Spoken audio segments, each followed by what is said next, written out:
And welcome to episode 7 of Down Underworld Denizens.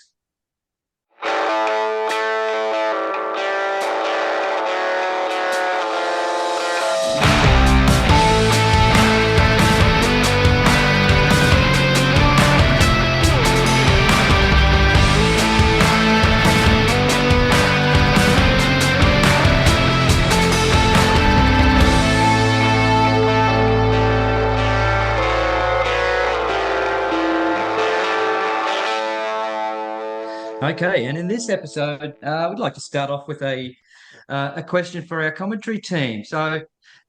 Okay, which team, in your opinion, is the most down underrated team of the 30 official teams there are, or 31 if you want to include Britannians? And more importantly, why? I'll jump in. I'll go first. I love listening to podcasts. That's part of the reason why we formed Down Underworld Denizens is because I love a good podcast. I've been listening to all kinds of podcasts, particularly on my trip to work and back. And I've noticed, particularly in Canada and America, a team that seems to do very, very well with a certain build is Chaos Renegades. So I'm really keen to dive in there. I'm super champing at the bit to have a crack at Chaos Renegades at a tournament. But I think they are my down underrated team. That's my pick. Chaos Renegades. Don't write them off. No worries, Wilt.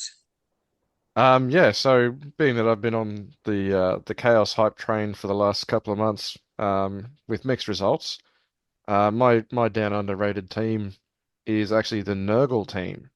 Now they've got a lot in common with the standard Chaos roster. They've got their own spin on things. They're a bit more got a little bit more endurance and presence in some cases, but they're still very customizable. And we've got some local coaches in Queensland that have done decently well with them, even winning a tournament last year as well. They can still be very easily customized to do a lot of different jobs at the same time, but they're just that little bit harder than a regular Chaos team. So in the stats worldwide, they do struggle a little bit, but I think there's definitely room to grow that performance stat for them. I was going to say I'm with you on that one, Wilts. It's actually for as much as I go on about my Slan and my other teams I play, Nurgle is actually my highest rank team in the NAF, and I just like their ability to control the pitch. And if that's your play style, then I reckon they're up there. Yeah, I think I'd concur. I think one of the reasons why their ranking is so low, tournament wide, is they're a team that require a certain play style. As you say, they're a pitch control team. If you don't know how to play them, you're going to crash and burn. But if you know how to play them, they can do exceedingly well.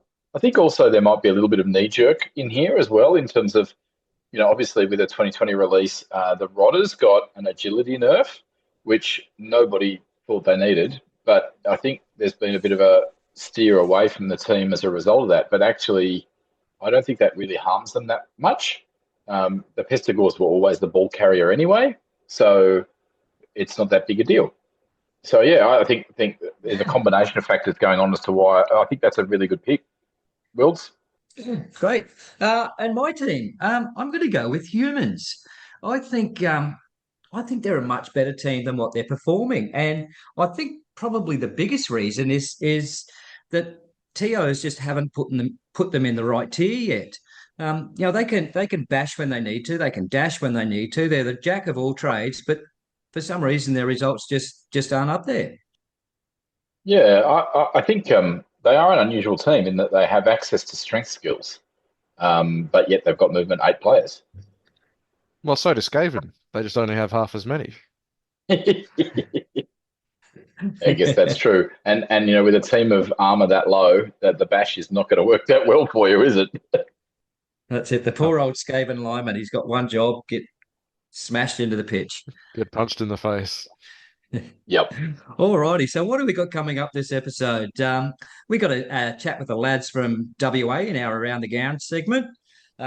We've got another down underrated skill we're going to discuss very shortly. And probably the main event for this episode is our Down Underworld draft. But before we begin that, let's go to some news. Babs. Yeah.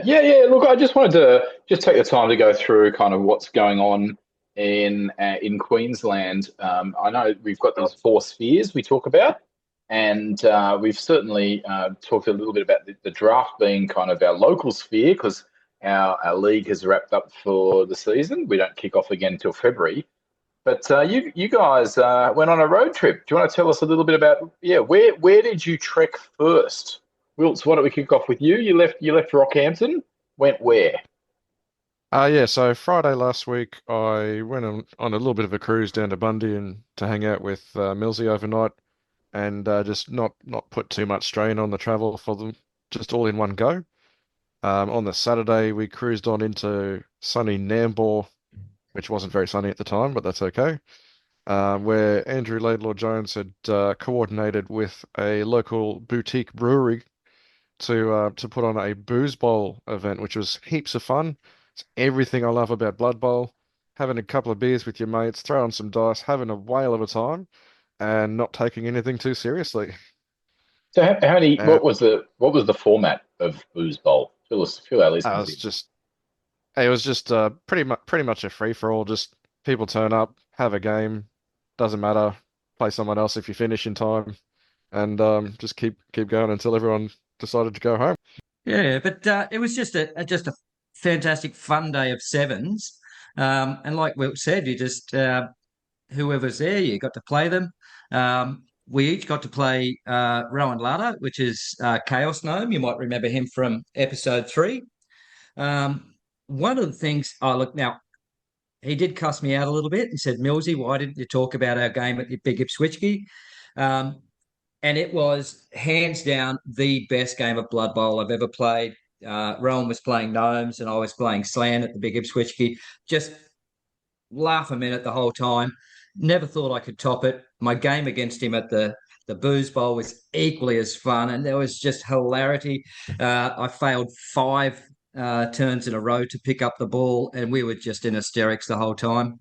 But one thing Rowan has said to us, he said he listened to episode 6 in the Nonners, and he said, I'm a convert now. I listened to that episode about the red dice, that it's 2 die uphill is the same percentage as doing a 3+ dodge. And he's just this convert to it, and he just could not talk enough about it. Yeah, Although right. I did have to point out to him, he wasn't afraid of it in the first place to begin with. It's just potentially tipped him over the line to do it a bit more regularly rather than just being once or twice a turn. It's every turn, every player. Well, he is a chaos gnome, so it does kind of make sense. So Booze Bowl finished, and then the following day, you headed where?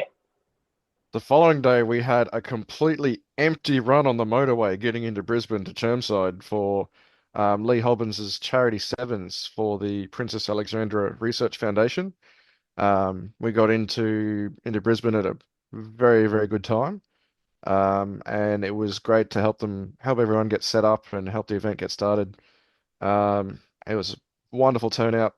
We crammed as many people as you could into the venue at the Chermside Library, and it was a great event. Played in great spirits as well. Yeah, and I think the raffle is still open, I think, but they've already raised $1,800 for the PA Foundation, the Princess Alexandra Foundation. It's the research foundation towards trying to find a cure for cancer or maybe new treatments. But yeah, it's been a really successful event. Lots of money raised, and you guys went. Tell us how did it go? Who got the best swag or best prize off the prize table? Fill us in. Yeah, well, one thing I will say about sevens with no re-rolls is your game can go either way really quickly. Best thing about sevens though is if it is going downhill, it's over fairly quickly. And I had some mixed results. I had draws that should have been a win. I probably had some draws that should have been a loss. Um, and finished up. Poor old Wilts and I faced off for the last round, and my dice turned to red hot lava, and Wilkes's turned to ice cold. And there was just not a thing he could do, and so I got the win in the last round. But yeah, overall the tournament was just amazing. Everyone was there. Um, not necessarily to play Blood Bowl. They were just there to in support of Lee's, um, in support of the PA hospital and the charity. And it was just great to see everyone just having a go, having laughs. Met some people I never met before. Met some people I haven't seen for 10 plus years. So, my mind, it was an awesome tournament. Yeah, and that's half the point of turning up to the Blood Bowl events around the place is just catching up with your extended Blood Bowl family and having a chat, having a catch up, having a couple of laughs together. It was really well supported by the sponsors as well. There was a 3D printed team on the table for everyone that turned up to play, which was fantastic. I got a really cool spooky gnomes team, which is going to be a project for some point in the near future. Um, and I got in my opinion, the best prized pick off the table, which was a pitch that Millsy donated 3 hours beforehand. What pitch was it, Milsey? It was a Norse pitch. I actually donated two pitches to Lee. I donated a Nurgle pitch, which I won at the original Sunny Coast Slam. And funnily enough, the person that took that off the table was the organizer of the Sunny Coast Slam. And then Wilkes took my Norse pitch off there. So both went to a very good home. Nice, nice. So put Yeah. with the Norse pitch that I picked up off the table in Cairns as well as a lucky door prize. I've got two Norse pitches and I'm scheming about ways I can combine them to make a Death Bowl pitch in some fashion. So there'll Ooh. be potentially news for that once I figure out exactly how I'm going to make it all fit together. I don't think I've ever seen that. Two GW pitches of the same type spliced together to make Death Bowl. If anybody out there knows anything about that, we'd love to hear from you. Yeah, Death Bowl. Interesting. Now, Yep. speaking of Death Bowl, Millsy, variants. We need to talk Yeah. about draft styles or variants that we're going to play in the draft. I think we might cap on a couple of them now. Probably cap on my two favorite ones, which one of them I've completely written the rules for, and that Babs helped. And then another one I found on the internet quite a long time ago, and I've updated to the 2020 rule set. Unfortunately, I cannot for the life of me find the original author. So if the original author is listening to this, please get in contact with me. And that game is Bridge Bowl. So basically, Bridge Bowl has this 3 squares wide bridge that runs basically the full length of the pitch. And then there's some islands that you have to hop to, um, or you can hop to on and off to get over there. And both teams set up in their end zone. They both have a ball each, and play basically just continues until one person is standing in the opposite end zone with a ball in the hand. It's a lot of fun. It's You can play for 3 hours and not have a result, or you can play for 20 minutes and have a result straight up. Um, yeah, I really really enjoy it. We will put some pictures up on our Facebook page for this one, but I think Babs likes it because he's going to be adding it to his zany wacky 7's tournament next year as well. Yeah, oh heck yeah, absolutely. I will be all over that. In fact, I love it so much. I paid an expert in Bridge Bowl to design me a custom pitch, and so I've got a lovely Bridge Bowl pitch that is in full glowing 3D. It comes on a solid board, and yeah, I managed to get that for an absolute bargain. I just handed over Dungeon Bowl, and I got the Bridge Bowl pitch in return, which I think I got the better deal out of. I did enjoy making that pitch for you, Babs. That was a lot of fun.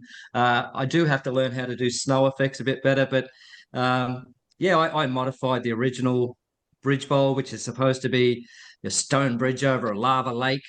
And talked to Babs and said, "Oh, can you do something with Norse?" So I had icebergs coming in from one side and had an old bridge that had been broken down and with bits and pieces of it on the other side with this new bridge through the middle. So yeah, it's a sight to behold. That one, I do like it. And It's then good fun to play on as well. Yeah, awesome. Yep. And then the other game I'd like to highlight now is Arena Bowl. So last year, Babs had a housewarming party and said, "Oh, I want to play all these different versions and variants." Milty, can you do something with Blitz Bowl? So I've looked at Blitz Bowl and I thought, well, how can I change it? Funnily enough, I've yet to actually play Arena Bowl. I just designed the rules, and yeah, a few guys have had a game of it and love it. And at Lee's Charity Sevens, he had a Blitz Bowl on the prize table. So I made sure I had a copy printed out of the Arena Bowl rules and gave away with that and let people know that, if anyone else wants to get into it to have a go. So it's if you've got Arena Bowl sitting around because you live somewhere that has a Barnes and Noble or you know how to get it to your country, worthwhile checking it out. I'll put the files up on our Facebook page as well. Download them, print them out, and have a go. See what you think. Yeah, I really like it. I think you've done a brilliant job. Yeah, and like there's been now 4 different Blitz bowls that have been released by Barnes and Noble, and if you can get your hands on a cheap copy, not only do you get some great Blood Bowl miniatures in that box, but it's very easily convertible to play using Blood Bowl rules, which is the Arena Bowl. And I think you've done a brilliant job, Millsy. I love the way you've thought carefully about which Blitz Bowl rules to adopt and which ones to leave behind. And I think you've got the right balance. I think leaving the cards behind, at first I wasn't sure that was the right call, but I actually think you've made the right decision there. I actually think you've got that right balance of it still plays like Blood Bowl, but it's definitely Blitz Bowl. So you've done really well. I'm chuffed, mate. I think it's your current lead contender for variants, and that's a big call because you got some good ones. Yeah, well, high praise indeed. If you are on the lookout for some Blitzball and you're in Australia and you happen to be in Bundaberg, I know my local stockist, Grimm's Gaming here in Bundaberg, still has a couple of them on the shelf. So, reach out to your friendly local gaming store and see if they've got one or see if they can get them in. Yeah. Now, Millsy, just before we track off that segment, how many variants are we playing at the draft? Beach Bowl, Bridge Bowl, Arena Bowl. There's Standard Games Workshop Sevens. There's Oz Sevens, which you've designed, which has a single line of scrimmage with a full length pitch, but the 7th width. We've got Dungeon Bowl or Dungeon Sevens. First game of the series, though, is me versus Babs on Bridge Bowl, though. Can I play on my home field? Can I bring that? Hometown advantage. Have my ice pitch. Yeah. Brilliant. Jump onto an iceberg. Yep, bring it. Love it. Absolutely. Yeah, that'd be cool. And I'm madly painting my team up ready for that. And you'll hear more about that this episode. But I just want to dibs. Can I dibs next episode talking about Oz Sevens as a variant? Can I talk about that in our very next episode? Yeah, sure thing. I don't see why not. Yeah, brilliant. And I may have something, as a bit of a kind of Christmas celebration to go along with that. So that's great. Is there anything else you want to say about the variants before we move on? Stay tuned. You're gonna hear about a lot of them, and hopefully you're gonna love them all. And in breaking news, we've actually got another competition for this episode. So basically, what we want you to do for this competition is to write a Blood Bowl poem, or maybe even a Blood Bowl Christmas song or a Christmas jingle.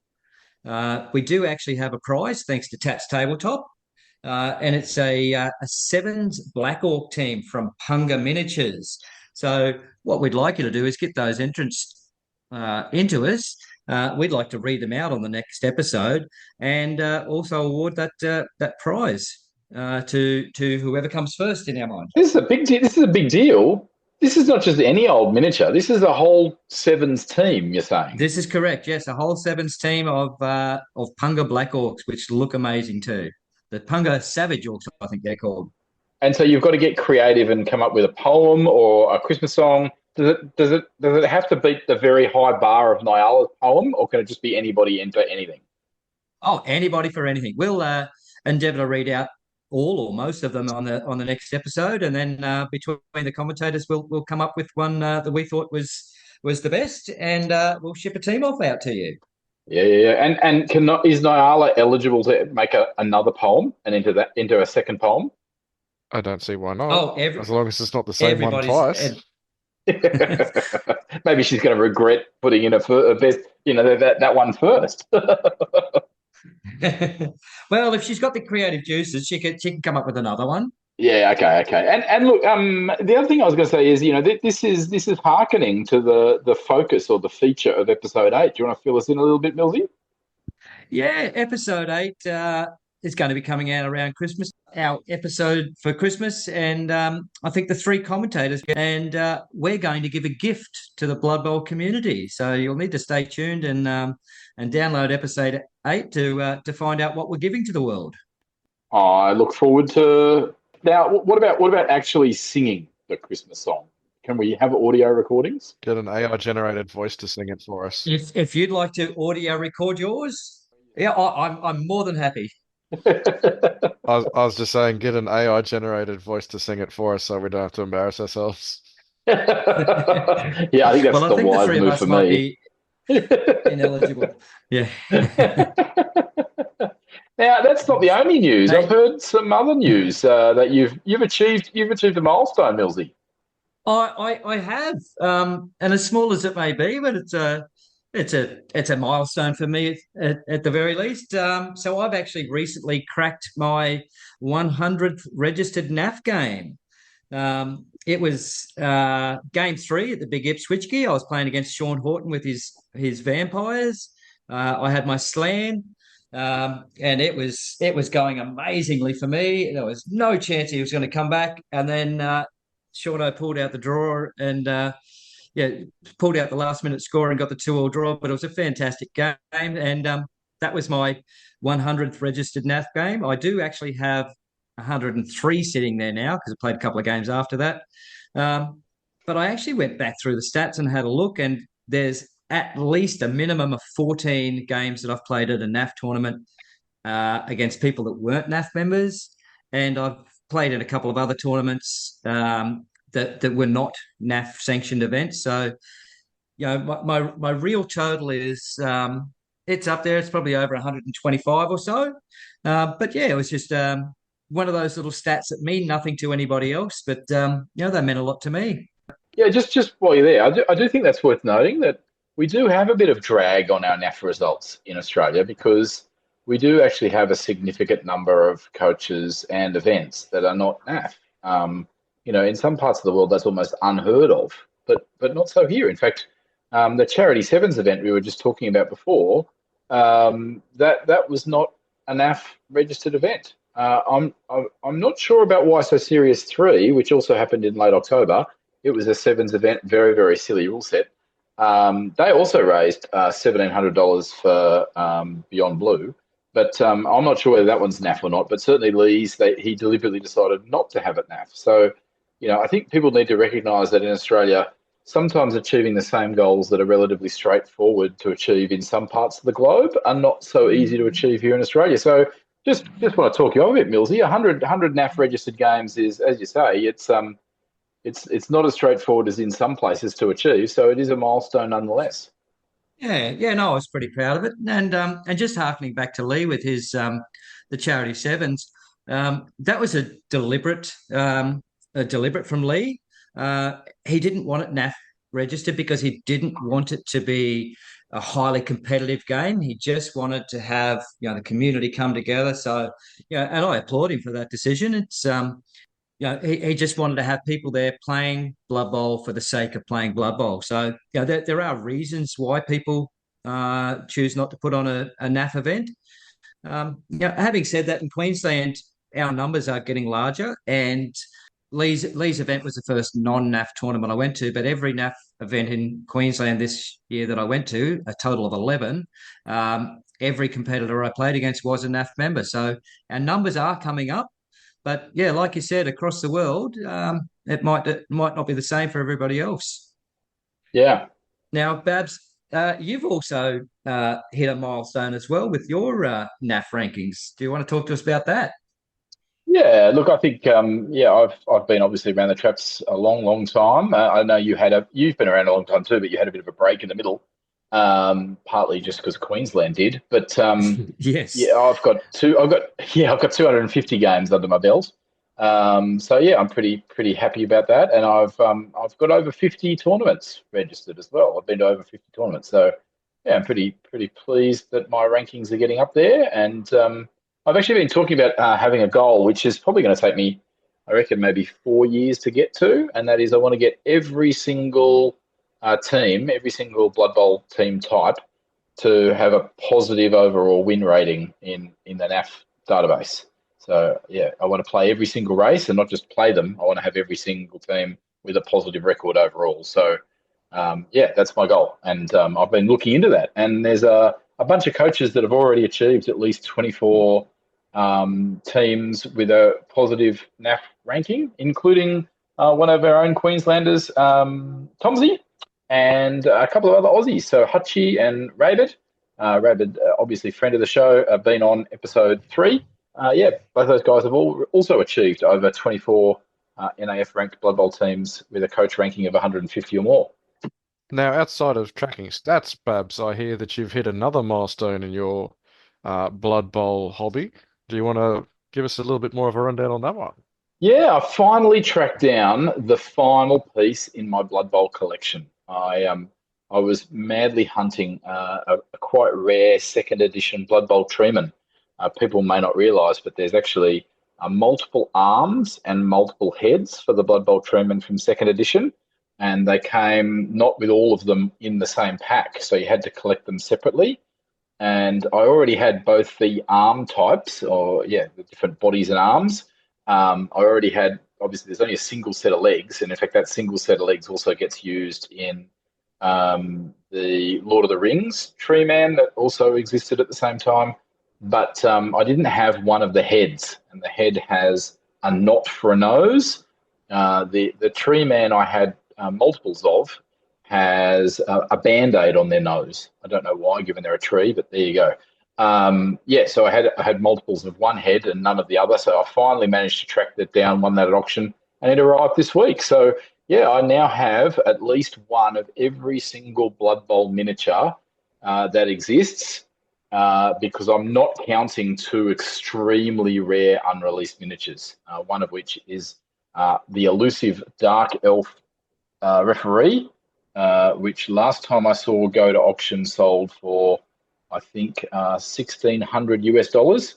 That's a bit too steep for me. The other miniature I've never ever seen in the wild at all, but apparently there is a resin Imperial Noble cheerleader or a cheerleader for the Bright Crusaders. I'm not quite sure, but that was sculpted by Mark Bedford, and I've only seen a photo of one of them out in the wild. There's only one that we think ever escaped GW itself. So they're the two I don't have, but every other single miniature I have in my collection now. It's currently complete until the next team drops. Now I don't have every single Forge World model. Obviously that can be a bit steep, but I do have every single plastic, every single metal, and I have to say I'm just balking a tiny smidge at the Bull Centaurs for the Chaos Dwarves. I don't know whether our listeners have realised, but actually the Chaos Dwarf team is the most expensive Games Workshop Blood Bowl set to collect yet, because of the Forge World Bulls and the Forge World Minotaur. At least in Australia, with our crazy markup on prices. Yeah, that's true. I mean, I've heard lots of other podcasts talk about the difficulties of Forge World miniatures, which at least they're available through the main website now, and largely, actually, I think Games Workshop have worked hard to make them more accessible in Australia. You can order them through the main channels, and yeah, the shipping rates actually come down significantly, so they're not as extortionate as they used to be, but they're still not cheap by any stretch. So yeah, so I don't have the Chaos Dwarf Bull Centaurs yet. I do want to collect them. I think they're really nice models, but they might have to wait for a Christmas or birthday or something to join my collection. Christmas is coming up. I work in retail, Milsey. It's still too early to use the C word. I don't know. I hear they've thawed out Mariah Carey. Yeah, she's on a timer. Yeah. Well, in the Blood Bowl world, I believe it's Krampus, and there's some breaking news coming out for a little tournament that's coming up ever so shortly. Babs, did you want to fill us in on that one? Decided, look, I can't help myself, and I just wanted to help out a mate actually, and it's a fellow podcaster, Ian McKinley. He's known as not the porn guy because I don't know, there might be some porn star with the same name. I'm guessing. I haven't looked, and I don't want to look. But yeah, he's coming out to Australia. In fact, I believe he's here, and he's going to be in Townsville for 2.5 months, and he was itching for a Blood Bowl tournament to go to. Now, fortunately, he's managed to snaffle a ticket for the Big V, so he's going to fly to Melbourne and participate in that. But it doesn't solve his core goal, which was to play a bunch of us Queenslanders. So I thought, well, the easiest way to do that is let's put on a little something for him. So I thought, well, if I'm doing that, I might as well do something else as well. And the next tournament in the Queensland tournament calendar is actually a pretty important one because it is the last qualification event for the Queensland selection team, or the team to represent Queensland in the Ausbol State Championships. It is also the very first event in both of our tournament series. That is, both the 7's and the 11's are the first event in our 2025 tournament series.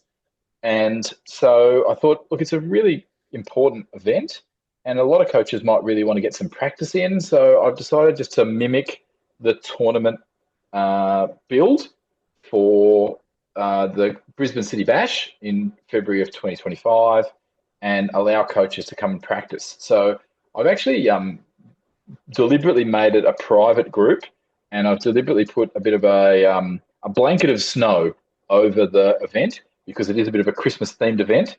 And I've said, look, if you want to come to this event, there's going to be a bit of kind of mum's the word, bit of shroud of secrecy, so that if you are playtesting a roster you really want to take seriously to the Brisbane City Bash, that the secret stays with us. What do they say? They say what happens at a Blood Bowl event stays at a Blood Bowl event. Is that how it works? Blood Bowl event. That's words. Yep. Not normally, but in this case, we want it to. It's just a little thing. It's really just to give people like Wilts and Millsy a bit of a chance to have a bit of a play at their roster build for Brisbane City Bash. I've made the team, but I thought, look, if I'm going to put on an event, I might as well kill two birds with one stone and provide some practice games. The other thing that is really helpful is we've kind of stumbled upon a really nice venue for putting it on, Bundaberg.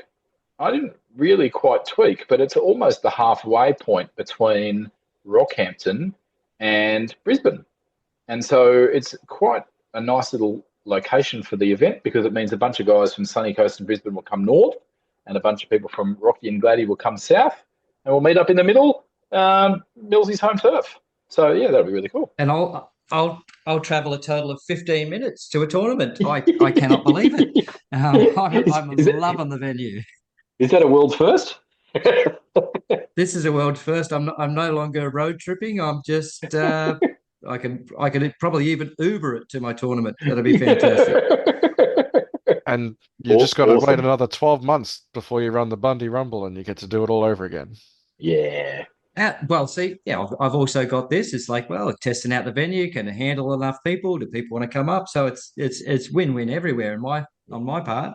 Yeah, brilliant. Now I just want to circle back around to Chaos Dwarves, right? We just talked about the new models. I've certainly got my plastic G-dubs, still sitting in the box with the shrink wrap on at this point. But yeah, brand new teams dropped. We talked a little bit about that last episode. But there's been a bit of a change to the Chaos Dwarf build, and in particular, the change is the loss of tackle, which brings us to down underrated skills. Right, with Chaos Dwarves losing tackle, I thought it was worthwhile just focusing on tackle, and in particular, I thought we'd have a little bit of an expert focus here about is tackle the best skill to take if you're trying to down a player with dodge? What are your thoughts, guys? Well, I've always been of the opinion if you want to take down a dodger, you've got to take a tackle piece. Usually, every time I've taken tackle to a tournament, I've never faced a dodging piece, which is problematic in itself. And the times that I don't take a tackle piece, I face dodgers. But I believe you've got a different way of getting a tackle piece down, Babs. Yeah, I do. Look, we've in the 2020 rules, we've come across a new skill, brawler, and quite a few people say, look, brawler is poor man's block. Well, boy, it really is a poor man's block if that's what it is. It really is a poor substitute. But I've got a substitute that's a bit better than that, and it's frenzy. Right now, I've done the number crunching. Being a maths teacher myself, I've actually got a table out, and I've looked at all the different dice combinations: one dice, two dice, three dice, with a reroll, no reroll. I've looked at taking down a player with blodge and with dodge but no block. So I've looked at all the different combinations and permutations. Now, it is pretty clear that tackle is superior. There are two exceptions. In particular, two dice when you have a reroll and you're prepared to use it. Frenzy versus a player with dodge but not block. Frenzy wins. It's one of the few places. Also, three dice with no reroll wins tiny smidge. And I didn't bother doing three dice with a reroll because the maths got a bit too complicated for me to push through. But yeah, it's close, I think, is the key point. Well, they're the only two cases where frenzy beats tackle. Tackle wins most of the time because obviously tackle's built to take down a dodge player. But the difference is not as significant as you might think. It works out on average that unless you're doing craziness like two dice uphill with a reroll, you're looking at around about a 6% loss of effectiveness on average. So now, while it is true that actually sculling out is slightly higher with frenzy than it is with tackle, I think it's really interesting to compare that while it might first glance look like, yeah, it's definitely second place to tackle, you've got to stop and think for a moment. Okay, but frenzy is useful on any piece. Tackle is only useful on a piece with dodge, right? So I've also done some number crunching and I've worked out that out of all 30 official Blood Bowl teams, because I'm including Slan, because only fools don't include Slan, that only Isn't it you, 30%. Drew Bucciccone? Yep. Out of 30, only 10 teams come with dodge on them. All right. So out of the box, only 10 teams come with dodge. And amongst that, if you look at the actual breakdown of players with dodge, you end up with just a smidge over 25% of players have dodge. So that means three-quarters of the players you're going to block, presuming that's what you're doing with that piece, you're going to have an advantage with frenzy over tackle, right? So I want to put to our listeners out there, before you go running for tackle, just stop and think for a moment. How often are you going to be hitting a piece that doesn't have dodge? And is it worthwhile considering frenzy over tackle? It's an interesting take. What do you guys think? Would you still, knowing what you know now with my data breakdown, would you still take tackle as a start as a choice pick on a team? I definitely think there's still room to take tackle, but I think the main point for me is that you're not really going to be using tackle just on its own. Because if it comes down to a choice between block or tackle, generally speaking, you're going to want block. And earlier on in my tournament career, I figured out that block is actually better than tackle, specifically against stunties, because you're just going to put them on their back. You're always getting two die blocks. You just go for your life and have a whale of a time. Now, the main reason you're going to want tackle specifically is for people that already have block as well as dodge, because you can't just rely on getting an assist, getting in there and using block if you don't get the power in the first place. The main point is for those elf blitzer style people that are likely to be given dodge if they don't come with it.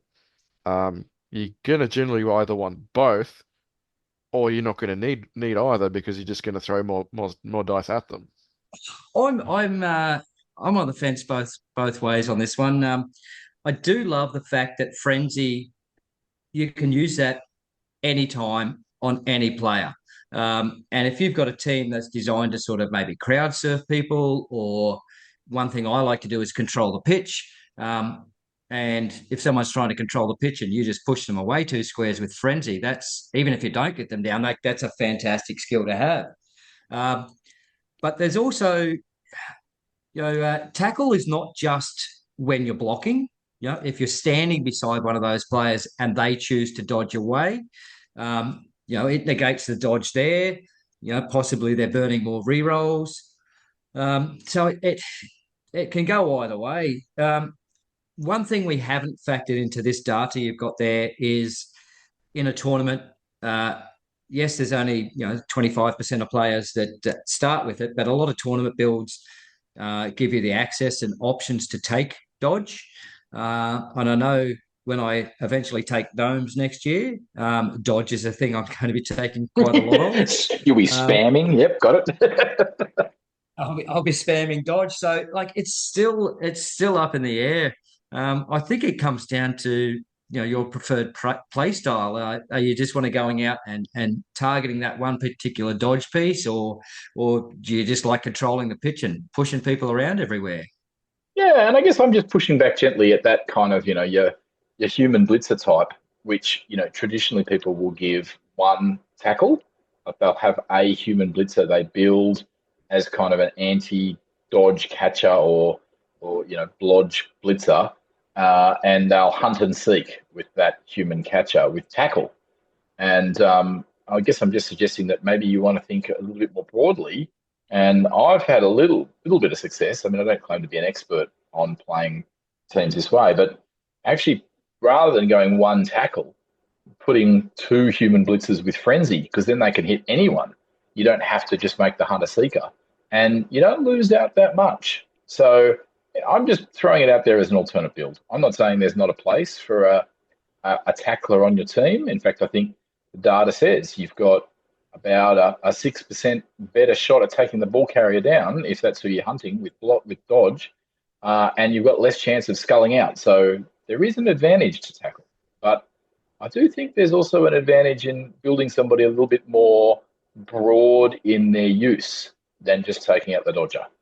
The other thing that's worth Ah, considering for skills is for a lot of people that might be otherwise considering strip ball, the other good option is actually wrestle, because wrestle's yeah. not only a defensive skill, it also completely negates block when you're attacking people, and they can't hold onto the ball if they're on the ground.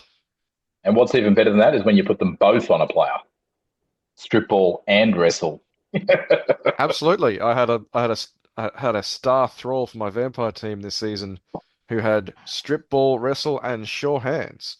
So he could run in, strip the ball free, and if he was still standing afterwards, run off with it afterwards.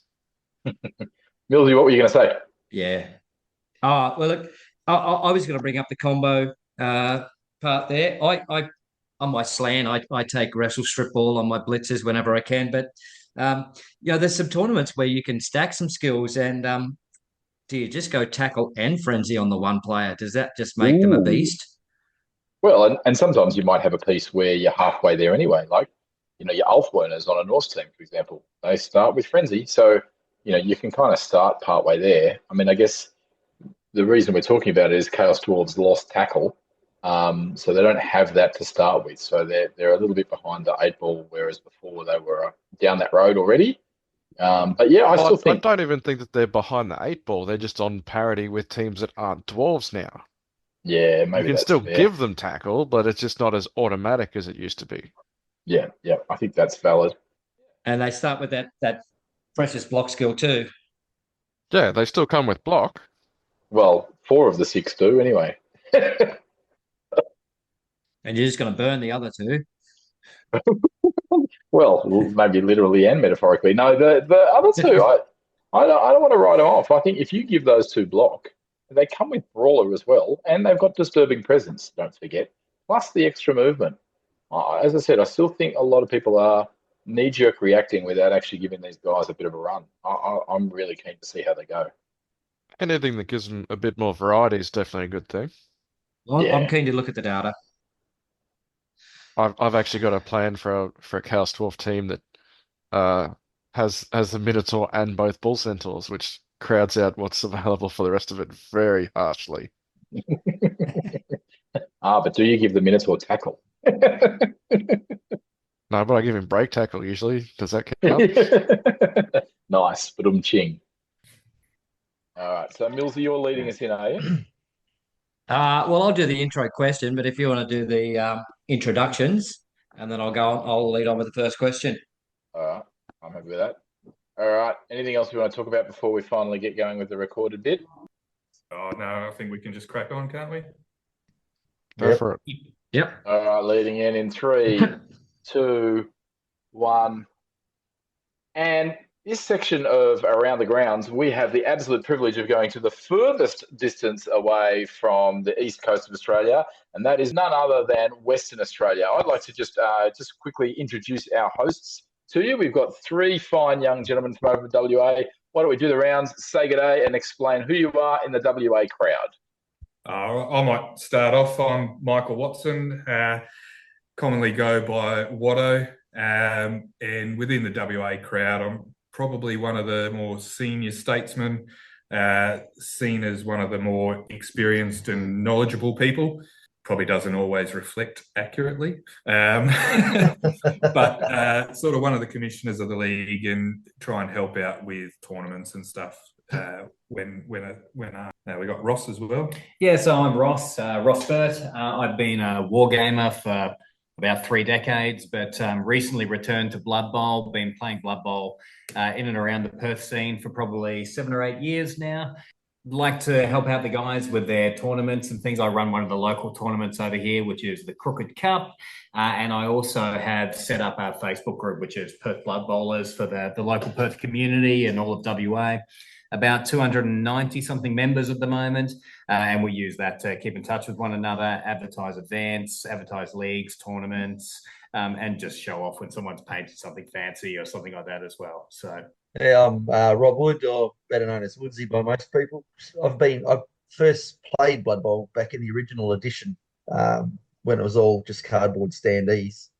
And then I had a little bit of time away from it after the second edition, and then got back into it recently, and then just started seeing what was going on in the leagues and everything, and then thought, I'll get in on that tournament scene, and or get seeing what Ross had done with his tournament, and I thought, we've got to make something else, have another couple other tournaments, and throw some special rules in with them as well, just to make them that little bit different. So I've just done that with the Swanee D7s and the Bush Chook Cup. Yeah.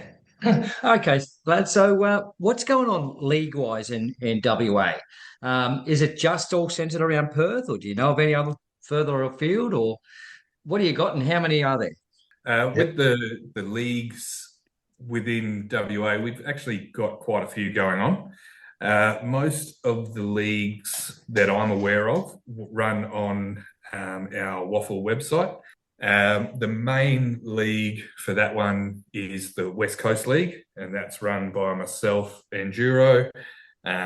We probably sort of see it as that flagship league where it's not for beginners as such. We're not going to give all the soft rules to make life simple.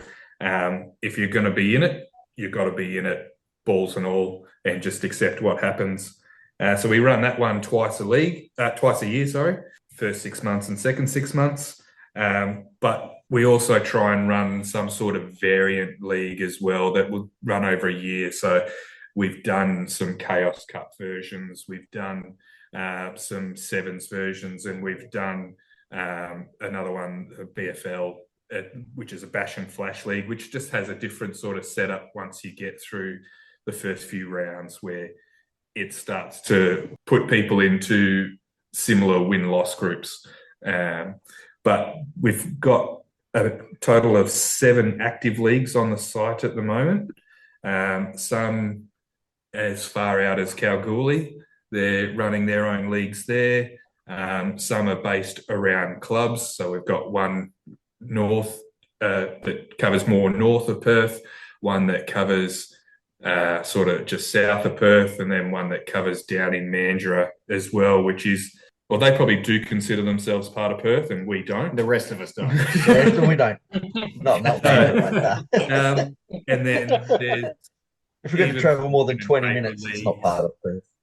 Yeah, there's even some pen and paper leagues that run out of stores and stuff like that. So it is quite a varied league system going on at the moment. And I think Bunbury had one that's sort of gone by the wayside, and I've seen that Bustleton want to try and start one, but I haven't seen that get off the ground yet. It's been quite a bit of growth in the league scene, though, recently. There's been a couple of new leagues start up probably in the last 12 or 18 months that weren't there previously. So, What about Yeah, further Sweden. afield? Have you got anything, any word of anything up in Broome or Port Hedland or Albany or any of those kind of outliers? Nah, so right up north, we haven't heard of anything. Whether people up there play or not, I have my doubts. They're actually very small towns as to what people would think, and they're very outdoorsy communities. So more into your fishing and camping and four-wheel driving and stuff. But I haven't heard anything. Kalgoorlie is about 600 k's from Perth. They do have their own league, and they've tried to get a tournament running one year, but it was hard to. I don't think they did enough lead up to get many people from Perth to join in, which probably would have helped their numbers. And as far as I know, the Albany scene pretty much died when Damien Watson, better known as Sloth, he stopped running the league and the tournament down there, Redneck Rumble, and the Albany scene sort of died once he pulled out. Before we get on to the next question about tournaments, have any of you guys had any kind of interleague championship matches or grudge matches to keep things a bit more bragging rights going? Well, funny, if I jump in on that one, what on Ross, we're actually discussing because I've now taken over looking after the pen paper league in the GGC or in Good Games Cannington, and I've been working with Anthony from the Northern Boards League and also with Christopher Ramsey from Game On down in Mandurah, and because we're 3 stores, so we're actually getting a shield made up, and next year we're going to do an inter-store sort of thing coming up. So we're still finalising and ironing out the final details, but it'll be sort of like one team from one store go to play at another store, then they'll come back, and vice versa, vice versa. So that's what we're looking at in that sense. Just over starting probably next year. So see what happens. I feel Awesome. like you're trying to find a way to encourage me back into the Cannington League there, Rob. Yeah, it might be. No, we don't want Maybe, it. mate, maybe. No, you can't have me come and win that.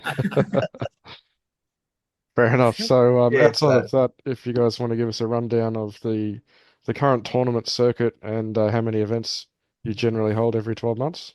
we run this 3 tournaments at the moment. We run through the year. I run 2 of them, the Swanee D7s and the Bush Chook Cup this year. And Ross, as he said before, did the Crooked Cup, which is a combination of 7's and 11's.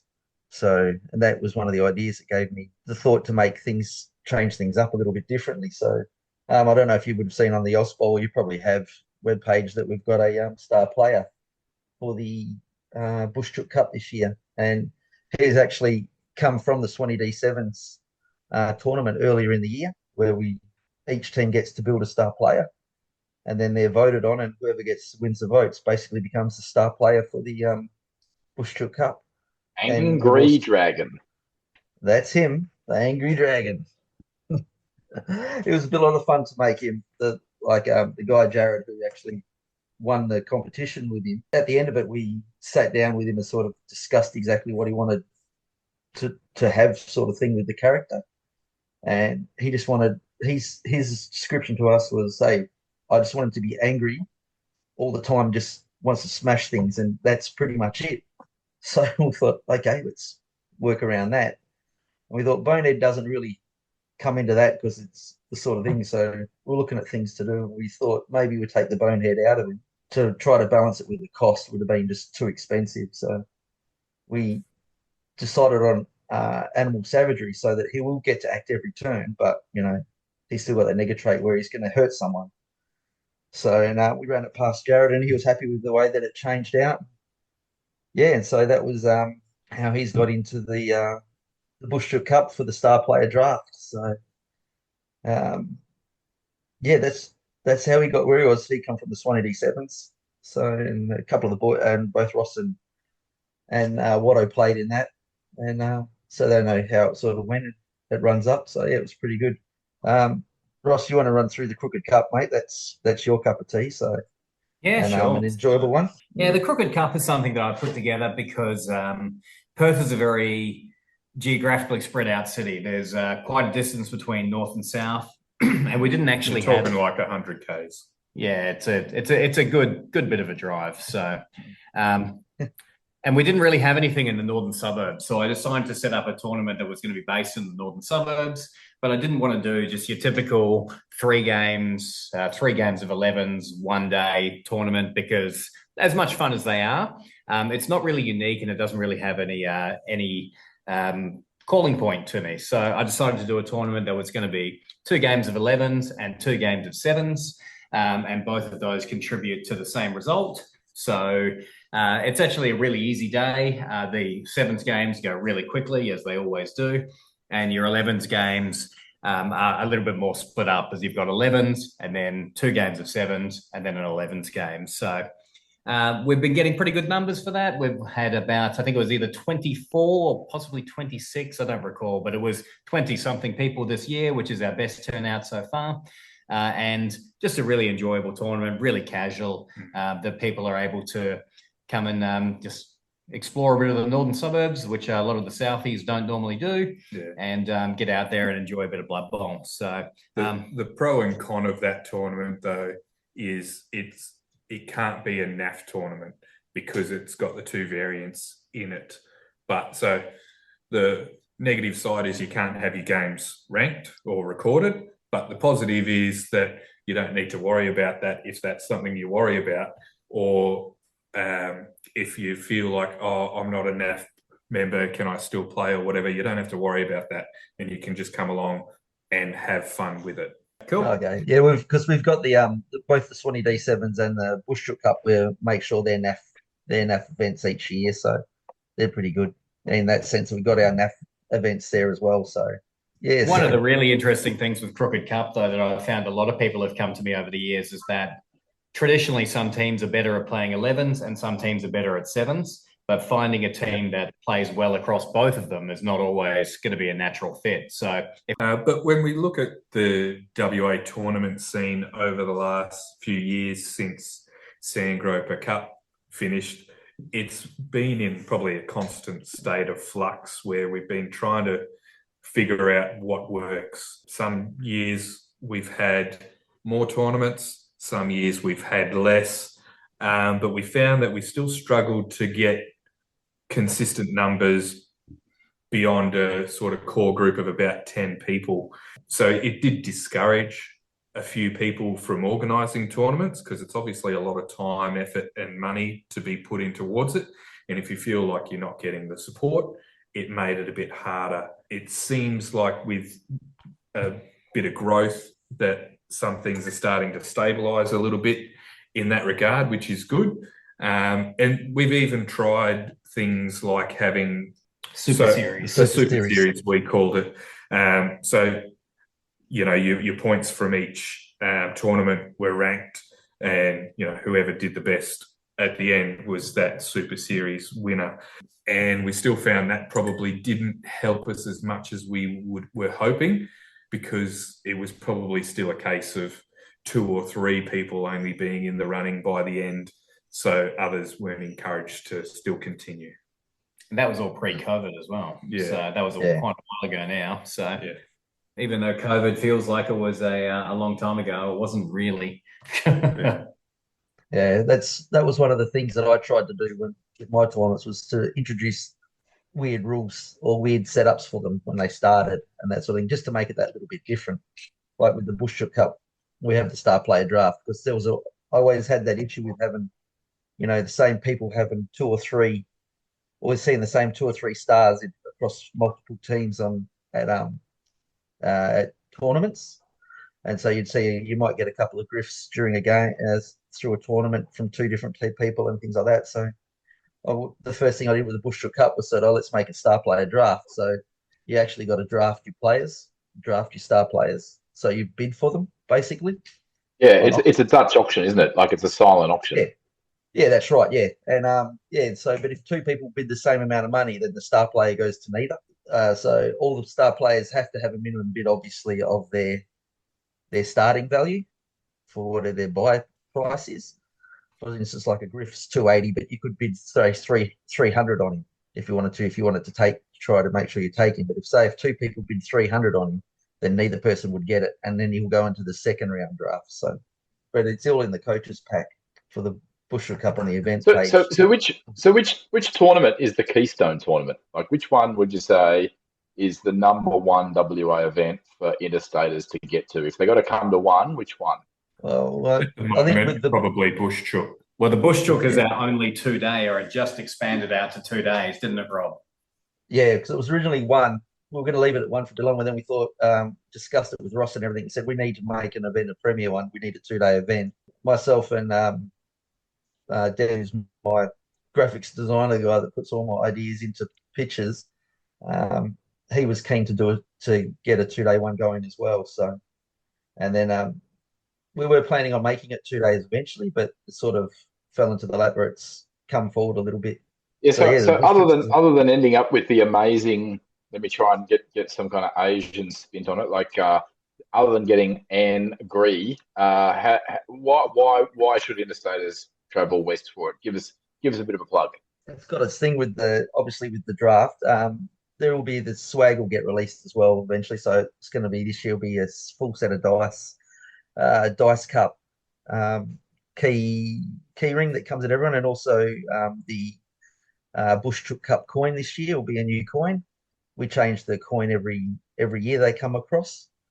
So yeah, and it's it's come visit WA as well. I suppose it's something to do. You play Blood Bowl over here. We've got a couple of guys that go east quite often to play, so it'd be nice to see some Eastern Staters come this way. See if you can knock off our best. Yeah, so I'll sort of add to that a little bit. One thing we can acknowledge is that there's probably a few coaches out there that don't want to come to something that doesn't have legs, doesn't have the runs on the board, hasn't been going for a little while because there's no prestige value or whatever to it. So we know that. Well, maybe that's just James Russell Wills's opinion. Yeah, maybe. There's probably he doesn't speak for all of us. well. I mean, I'm not saying it's not valid. It's perfectly valid, but I'm just saying maybe not everybody speaks that way. Like, some people maybe seek out new tourneys. Something new, something different. Yeah, true. But we still know that we sort of need to show that our tournament scene is consistent with something to encourage people. But what can help it is by having other people come along, because as a community, a whole national community, if we can spread that talent playing all over the place, it actually helps raise the gaming standards of everyone. So if you can bring those good, solid plans and techniques and stuff like that that they consistently play in tournaments over there to people over here, it can change their view on the game and help them learn and improve their standards. So it helps the whole community in general, and then it'll help encourage others to go over there to their tournaments. Because one thing I've learned is that by getting to know people and meet people and whatnot, that encourages you more to want to go and attend things that they run. So like a tournament that I really want to go to is Gold Crush, which John O'Delacey runs. Developed a nice friendship with him over the years, with visits, being on the same team at World Cups and playing in different tournaments and the ASC and all that sort of stuff. So I'd like to support him one day and go over to his tournament and see how that runs. And he's done the same to some of our tournaments. So it's building that community, which helps everyone overall. Absolutely. It's great to hear. Now, the big question that is on Babs's mind, but I'll take the plunge and ask it. Is WA prepped for Ozbowl in Auckland next year, or is there still some organising to go? Look, I would say we've got 5 very solid coaches. So our selection process for ASC has been a simple case of I posted on Perth Blood Bowlers who wants to go, and I got 7 people replied, and then one's pulled out since. But of those 6, 5 are very solid, pretty much 95% to 100% definite. The only one we need to get over the line is I'm there. the other end of the line. Mr. Wood. No pressure, Yeah, mate, I'm No there. pressure. But he needs to convince someone else by the sounds of it.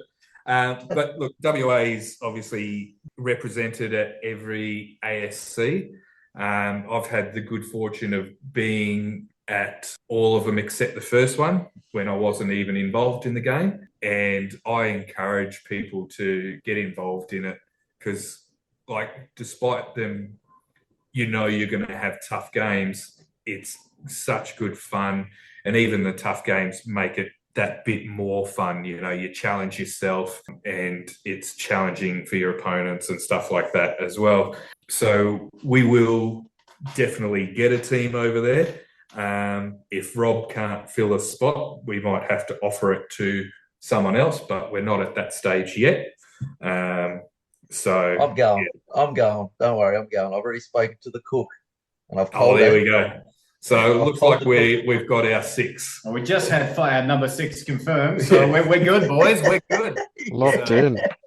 And like of the 6 of us that have confirmed, 4 of us were there at the last one in Brisbane anyway. So that was myself, Tim Manasar, Thomas Nielsen, and what's Luke's last name now? Stuart.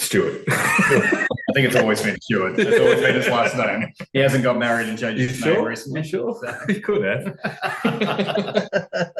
But look, I mean, Luke will be right at home because he is a Kiwi himself. So am I. Yeah.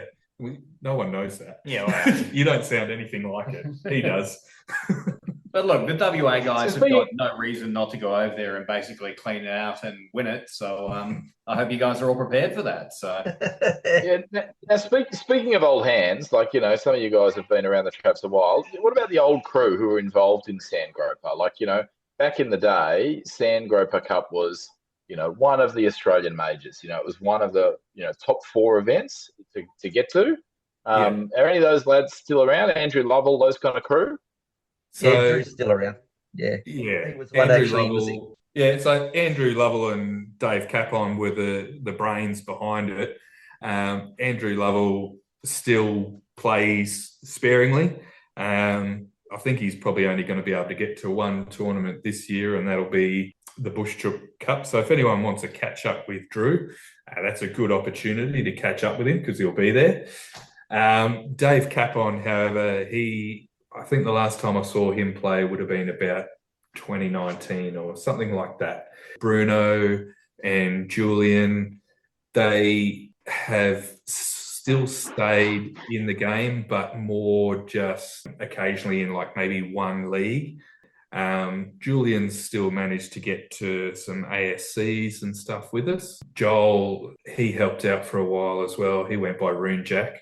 He hasn't been in for pretty much about since Sandgroper finished as well. So unfortunately, a lot of them have sort of faded out. We have had some come back, rather players rather than organisers. We've had one fella come back this year. Oliver. Yeah. Yeah. So he played for a little while, took a break, and he's come back into the league system now. So, yeah, there's some that start popping their heads up here and there. No, yeah, I was just going to say it was actually Drew. Andrew was when I was talking to last year at the Bushchook Cup when he was there. He was one that was sort of also pushing to make it a 2-day event to try to attract some people from east of WA over to the event. So it's funny you mentioned that Drew and that he was talking to me about the Sandgroper Cup and all that when I was just in when we did the first Bushchook Cup thing. So yeah, it's nice to know that that Drew's still around. I was just going to say that, you know, being really, really broad here, as I'm sure it did in the rest of Australia, the Perth Blood Bowl scene took a really big hit when COVID came along about 4 years ago or whatever it was. And it's been like a slow and steady recovery. But in the last 12 or 18 months, we've finally started to find our feet. And, you know, the leagues have been taking off. The tournaments have been getting the numbers that we want them to get. And it's starting to feel really healthy again. For a little while after, when we were still able to not be in isolation, et cetera, it still took a little while for it to warm up a bit. But, I think that's now a distant memory. And Perth Blood Bowl is as healthy as it's ever been. There's lots of new players. There's old players returning. There's excitement about the tournaments, like the Bush Chook Cup is getting lots of just banter and chatter, and people talking about it. So the scene feels much more up and much more alive than it has there for quite a while. So for the WA boys and for those of you over east that might be interested in coming over, it's a healthy place to be. It's a fun place to be. Okay, so lads, I know Sandgrope has kind of gone kaput at the moment, but is there any way for our listeners to get their hands on some of those old Sandgrope minis at all? Look, overall, it's not positive in regards to getting your hands on those miniatures and stuff.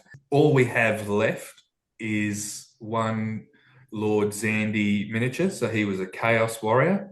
And then they made they made some resin busts of his head or his helmet as well, which, you could use as a token. And there's about 4 of those left. All the stock that we did have took possession of those from Dave Capon probably about 6 or 7 years ago. And we've used them throughout our tournament scene, either as prizes or sold them within the local community. So outside of that, probably your best bet is try and hassle someone on Facebook and see if anyone's got some they're willing to sell. Okay, well, that seems like a bit of a bummer from my point of view. But if you're someone like me that likes collecting these minis, the latest one, Angry, how do I get my hands on him? Well, that's pretty much easy enough to do because we're going to wait till after the Bushel Cup's been run, and then any excess minis we've got left over, we'll open up for anyone else that wants to purchase one will be able to do so. No, don't do so that, it'll Rob. come with, Make them come. Hey? Make them come Make together. them come. Well, if you come, it's included in your entry ticket, see? Yeah, exactly. So Make it the only way, all right? Yeah. Or we might have to just charge you $50 for a miniature. Yeah. We will see how many sorry, get Rob, left so over. you're going to sell them. We were thinking about it anyway, so we'll see what happens, what we got left over and what we're running with and that. But they'll be pretty limited regardless, Rob. There'll be be heaps of them around. So no. We've got 50 of them, 30 of them, sorry, at this stage, with an option to get another 10 more. So we're looking at the more we can get people to the Bush Chook Cup to get them, they can have them from there. But there will be a few left over, and then we'll see what happens with them. So, but either way, there'll just be a limited run just for the Bush Chook Cup. So we're hoping to get 30 people. So we've actually got enough as a minimum sort of thing. So we've got 30 miniatures ready. We will have 30 of the Angries ready to go, but we'll also have some extras in case we manage to get more numbers on the day as well. So. 12th and 13th of December. Is that the date? 14th, 15th. It's all in the 14th and 15th. Yeah, 14th and 15th. Although, look, Rob, if Yep. these guys are happy for you to advertise on their Facebook page, maybe we can see who's interested, and maybe you can get more made up for those who are interested. Yeah, well, that's an idea as well. Anything Yeah, that can help build the kitty for more tournaments is a helpful Exactly thing. right. well, that's right. Yeah, it definitely will be. But yeah, first and foremost will be you'll get them at the event, but then we'll have they won't be available straight after the event, put it that way. So it'll probably be into the new year where we'll make them available outside of the event. But we should be doing it anyways. So, but yeah, I'll tell you what, another thing we've done for the Bush Chook Cup and for the Swanee D7s is the first person that gets their ticket and is the number 1 ticket holder usually gets a shirt. So we'll extend that same grace to any Eastern Staters that want to come over. The first bloke that comes over and plays in the Bush Chook Cup, we'll get them a t-shirt made up as well as the first or inaugural Eastern Stater to come west. First invader. Yeah, Raider. First invader. There we go. But if they win, we're going to burn them. Yeah, that's the one. Another Down Under World Denizen exclusive. Yeah, There you go. Another get Down your Under World exclusive shirt. That's it. Be the first invader to come west, and we'll give you a shirt. I flew 1,700 kilometers and all I got was this lousy t-shirt. And the swag bag. Yeah. I think it's more than 1,700 Ks, unfortunately. So, Oh, whatever it And a is. few Yeah. friends. It's You pick up some allegedly friends. strong. And probably some of the most expensive beer you'll drink.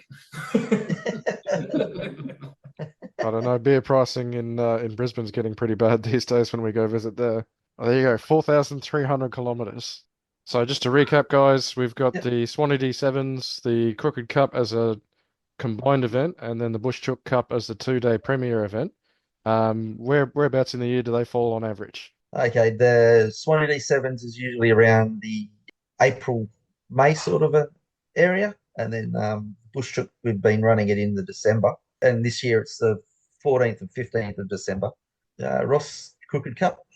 Yeah, Crooked Cup is normally sort of July to August, so it's quite flexible with where the Crooked Cup fits with regards to the other events and other leagues. September this year. Yeah, well, I was lazy this Yeah. year and didn't get it done till September.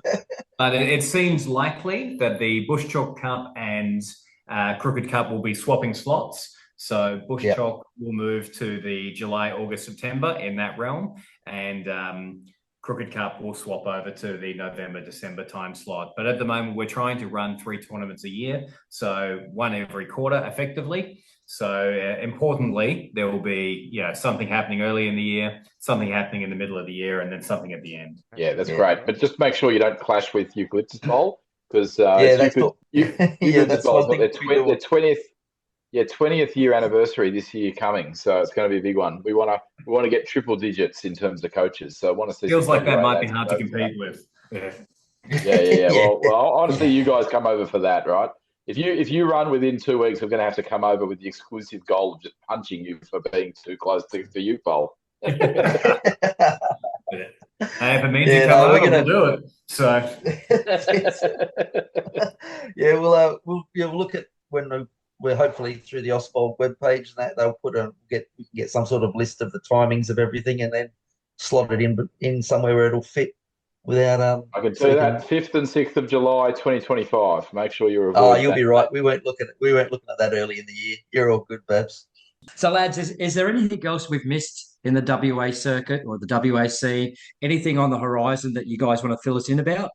So one thing we do have coming up, we're going to be hosting the Ausbowl Team Championships in 2026. So a lot of people may know that as the sort of sister tournament to the Ausbowl State Championships, which runs on alternate years.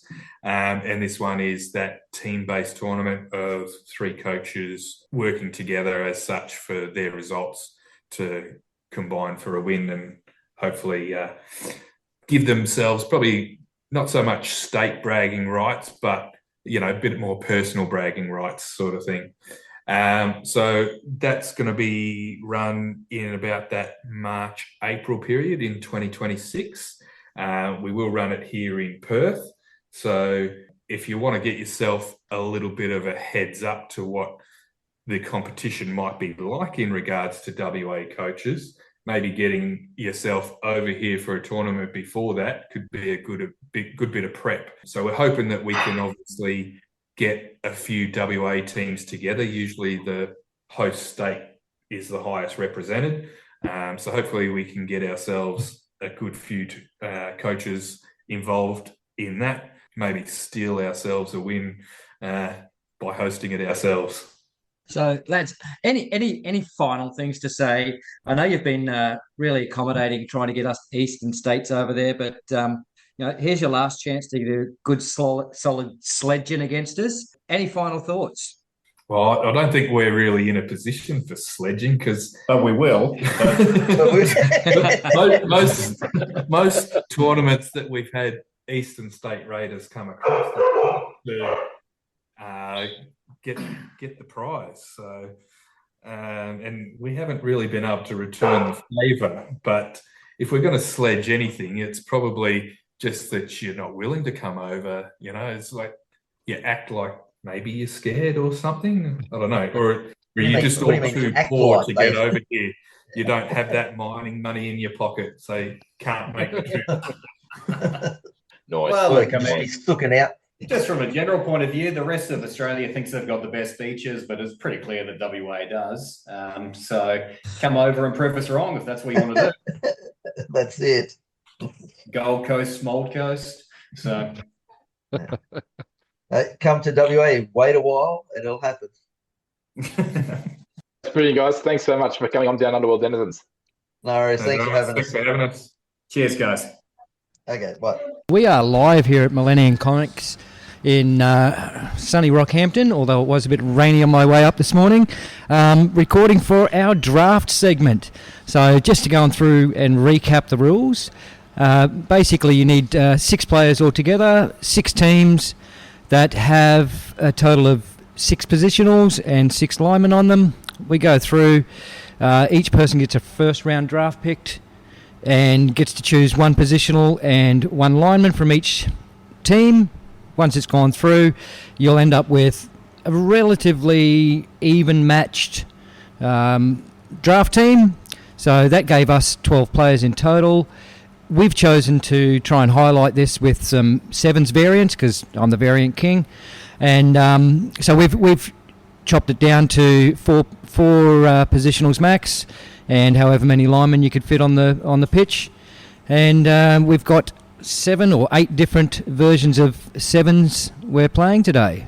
So I might go to Babs and let us know how you've gone today so far. Yeah, look, I'm loving it. I'm having a really good time, and I've actually managed to do okay. I think I'm very tired. I've been up late painting our teams because we set ourselves a deadline to have our 7's team at least completely painted for this event, and I've been up late madly getting mine done. I'm really happy with how they've looked, and we'll put photos up on our Facebook group. But because I'm so tired today, my strategy has basically just been lean into my Dark Elf expertise. And so just basically my Dark Elf does everything, my Witch Elf in particular, and the rest of the team just kind of hang around and biff things. So it's worked okay. I managed to squeak it through against Wilts. That was a really close game in Bridge Bowl. Big, tough game. Didn't help that I made a couple of silly mistakes like trying to dodge past the Croxigore multiple times, and of course the Croxigore, not only was it smack in the middle of the bridge, but had prehensile tail. Oops, forgot about that bit until I was rolling the dodges. A couple of blocks have not gone my way. I think I'm up to 3 double skulls and about another 3 skull both downs. Well, you only had 1 in that game. You had 2 in the same turn against me. It's true. And I've had to re-roll them several times. So, my lack of block is really coming to bite me. That's probably the downside of my team at the moment. But I'm having a great time, loving it, really enjoying it. And as Millsy was saying, the teams are really balanced. I've decided to try and unbalance it as much as I can. Not necessarily by the quality of players, but by sheer quantity of players. So I've brought all 6 of my linesmen, plus my positions. I've got a 10-man roster to play 7's with. The original idea being if I'm fouling people and I get sent off, I don't care, I've got more where that came from. They don't. I was thinking about bringing a re-roll just to try and match everybody else, but I'll just bring 3 extra players instead. Made 1 or 2 mistakes against Babs. It ended up costing me the touchdown, but my Burnt Skull tribe has definitely been winning the blood score of the Blood Bowl. So we're up 5-1 at this point after 2 games for injuries, and the Croxigore's doing his job. I've got a couple of orcs bashing things left and right. It's the faster players are doing their jobs, but they're not the ones I'm caring about. Fantastic. So, and just while you're on there, Wilts, what 2 versions have you played so far? We've had our first 2 rounds. What 2 variants have you played so far? So Bridge Bowl against Babs ended up being a score to Babs in the end when I was trying to run it out to time and have it called as a draw. But then against Stewie with the Oz 7's, I managed to score twice in the first half and then again in the second half to go ahead 3-1. And Stewie had a little bit of bad luck go his way, but I was just knocking people down and having a whale of a time. Yeah, and Babs, what were your 2 games today? Yeah, well, I managed to get a win against Wilt. I think really it came down to the fact that despite 4 foul attempts, my Witch Elf was only stunned, and so did eventually manage to jump up and run away and get the ball and score, which that really saved it for me because I was really under the pump in terms of I had 3 players who had hit the lava pit and not come back. One was actually a natural Kaz, I think, and so I was really down players by that stage. But I got a double kill from 1 block from the Croxagore. He killed the guy who then knocked someone else into the lava who also died. Yeah, there's a couple of chain push errors I made. I gave Wilts a couple of opportunities to chain push me into the lava, and he took them both. So yeah, silly errors early. So where are we in the standings, Millsy? Okay, so currently I have a win and a loss. Warner has a draw and a win. Wilts has a loss and a win. Stewie's on a draw and a loss. Zach's on a loss and a draw. And Babs is on a win and a draw. So currently Warner and Babs are leading with a win and a draw each. I just want to go through and just mention my two games today. My first game was Arena Bowl, and I'll come back to that because I really want to go through the rule set, which is really lots of fun. My second game was against Warner in Dungeon Bowl, and man, he just pushed and pushed and pushed. I think on his first turn he had like 7 go for it between all of his players, and just really pushed the envelope and opening up chests really early. And we both lost a player to the warp, so we're in one of the teleporters and teleported to the same one, which means you're basically lost in the warp, almost like a sent-off. But he got it done very, very quickly, so Warner and I sort of sat around for an hour and a half waiting for these other boys to finish, which is pretty cool. But going on... Peanut gallery the whole time? Yes. Well, we got to spectate. But I finally actually got to play Arena Bowl, so one of the games that I've designed the rules for. And for those people listening, it's basically if you've got Blitz Bowl in your country, or if you can get Blitz Bowl delivered to your country, basically we play on the same pitch. And I've tried to mimic a lot of the Blitz Bowl elements, but still play with 7's rules, with normal Blood Bowl rules. So probably one of the biggest things is you can only activate 4 players in a turn, and it's not like Blitz Bowl where you can only do one action. You can still do their full action of a Blood Bowl action, but you can only use 4 players per turn, and on your subsequent turn you cannot use the exact same 4 players, so at least one of them has to be a different player to move. The other really cool thing is it's continuous, so the moment you score with your player, that player is then going to the dugout to celebrate, and play continues. A new ball pops out of one of the trapdoors, and we're playing today with the 2 trapdoors. So a new ball pops out, and the game still goes on. So there's no reset. And having designed the rules and put them into test at when we had Babs's housewarming party, everyone raved about it, but I still hadn't actually played. So I was really stoked to have a go on it today. I did get a 4-2 win against Zach, pushing the limits there, but it was really fun. Yeah, I really like it, and there's some really interesting strategy elements you can apply to Arena Bowl. So, in particular, pitch control over where the trapdoors are becomes a strategic element to the game, and it uses regular Blood Bowl rules. So, some people shy away from Blitz Bowl because it's a completely different game. Designed by James Hewitt, just a shout out there. He designed Blitz Bowl.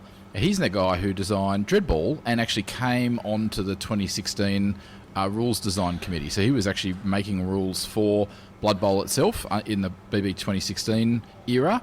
Not anymore, but he worked for Mantic with Dread Ball. Yeah, Dread Ball. And now, Blitz Bowl is his design until the Ultimate Edition. So the first 2. So there is actually 4 versions of Blitz Bowl. I have all 4 because I'm a collector at heart. But you can actually get the current edition, which is the Orcs and the Dwarves playing each other. If you go to Barnes & Noble, it's available right now. You can actually order it, and I believe you can have it shipped to anywhere in the world. It just, obviously, you have to pay global shipping fees. But, yeah, it is more available than people think. Yes, it is a Barnes & Noble's exclusive product, but you can get it to anywhere in the world. And in Australia, we've been really blessed that a bunch of gaming stores ended up with copies of the previous Ultimate Edition. I don't know, I think maybe Barnes & Noble had excess stock or whatever, and they sold them off to gaming stores around Australia, and there was a bunch of them floating around, and they weren't that expensive. It was like $60 for the box set, including shipping. Yeah, I've got, I think I have 3 or 4 copies of it. I only have 2 versions, so I have multiple copies of different ones. But if you can get a hold of the Blitz Bowl pitch, if not, you can actually just go online, have a look at what the Blitz Bowl pitch looks like. You could draw one out on cardboard if you like. We will have my rule set, the Arena Bowl rule set, up on our Facebook page. So by all means, jump on there, download it, print it out. Yeah, and it doesn't matter which pitch you have because each Blitz Bowl has a slightly different pitch on, and they're double-sided. So we have designed the rule so it doesn't matter which pitch you're using. Whichever of the 4 Blitz Bowl versions you've got, you can use. Okay, so just going to have a chat with probably Zach first because I actually played him in round 1. So, Zach, how have you gone so far? You've had a couple of games. What games did you play and what did you like about them? Was it Arena Bowl? Dungeon Bowl was the first one? I believe Arena Bowl. That was the one I beat you in? Whatever happened there, because I'm pretty sure it was like a 4-1? 4-2? You did get the second one. 4-2, lost to you, Millsy. 2 Kaz's my way, bud, so I will take that as a bit of a booby prize. Yeah, so what did you think of, that's your first time playing Arena Bowl? Yeah, really fun. Really fun. I love that there's no outs, that you've got the walls you can interact with and push people in, hit the ball into it.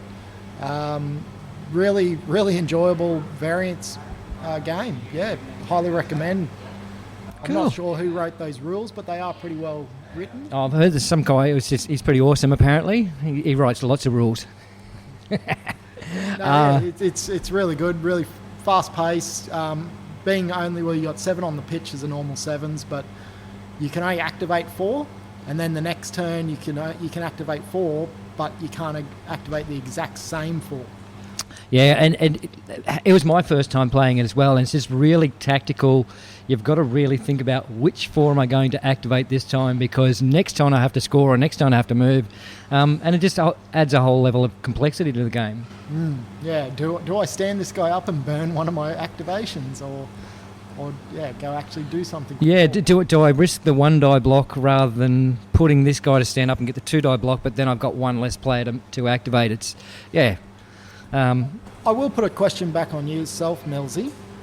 How's the Centaur going out of your 2 games? Because you and I are the unique 2 that actually drafted Bull Centaurs. Mine, after your game, mine got block put on him and has been phenomenal. Well, my Centaur in the first game, I did use him to blitz effectively. And then in the second game, which we're going to hear about when we go over to Wanna, my Bull Centaur may have been lost to the warp by jumping onto a teleporter and coming out at the same one. I'll let Wano rub that one into you. I'll stay away. All righty. Well, speaking of Wanna, how have you gone today? Pretty good so far. So, first up was playing Beach Bowl with Stewie. It's a fun little variance.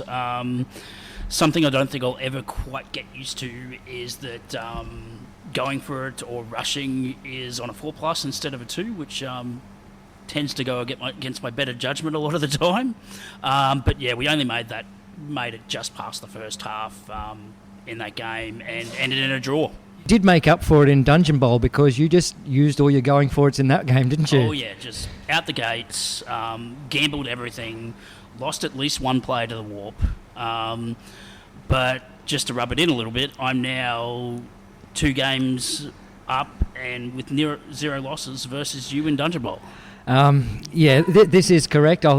One has got me, but your tactics in this game were just, I'm going all out. There was no conservative play. It was just, I'm push, and it paid off for you. No gutter runners this time round either, but this is still true. got Dark Elves and Skinks.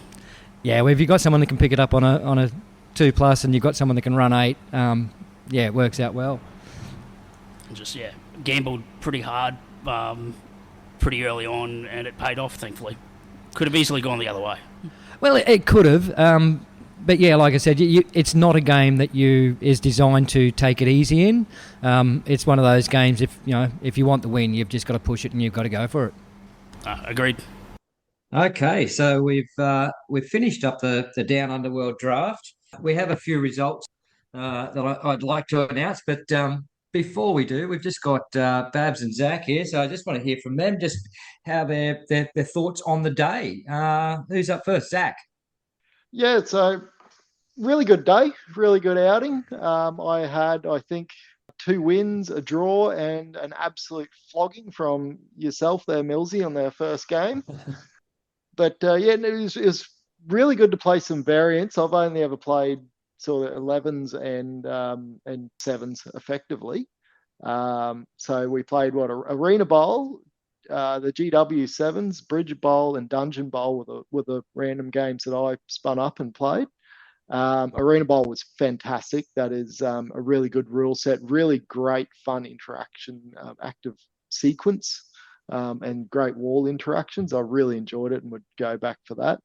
The 7s, honestly, 7s is 7s. It's just a shortened form of the full game, that it's all pretty well unbalanced. You can't get much more of an unbalanced game.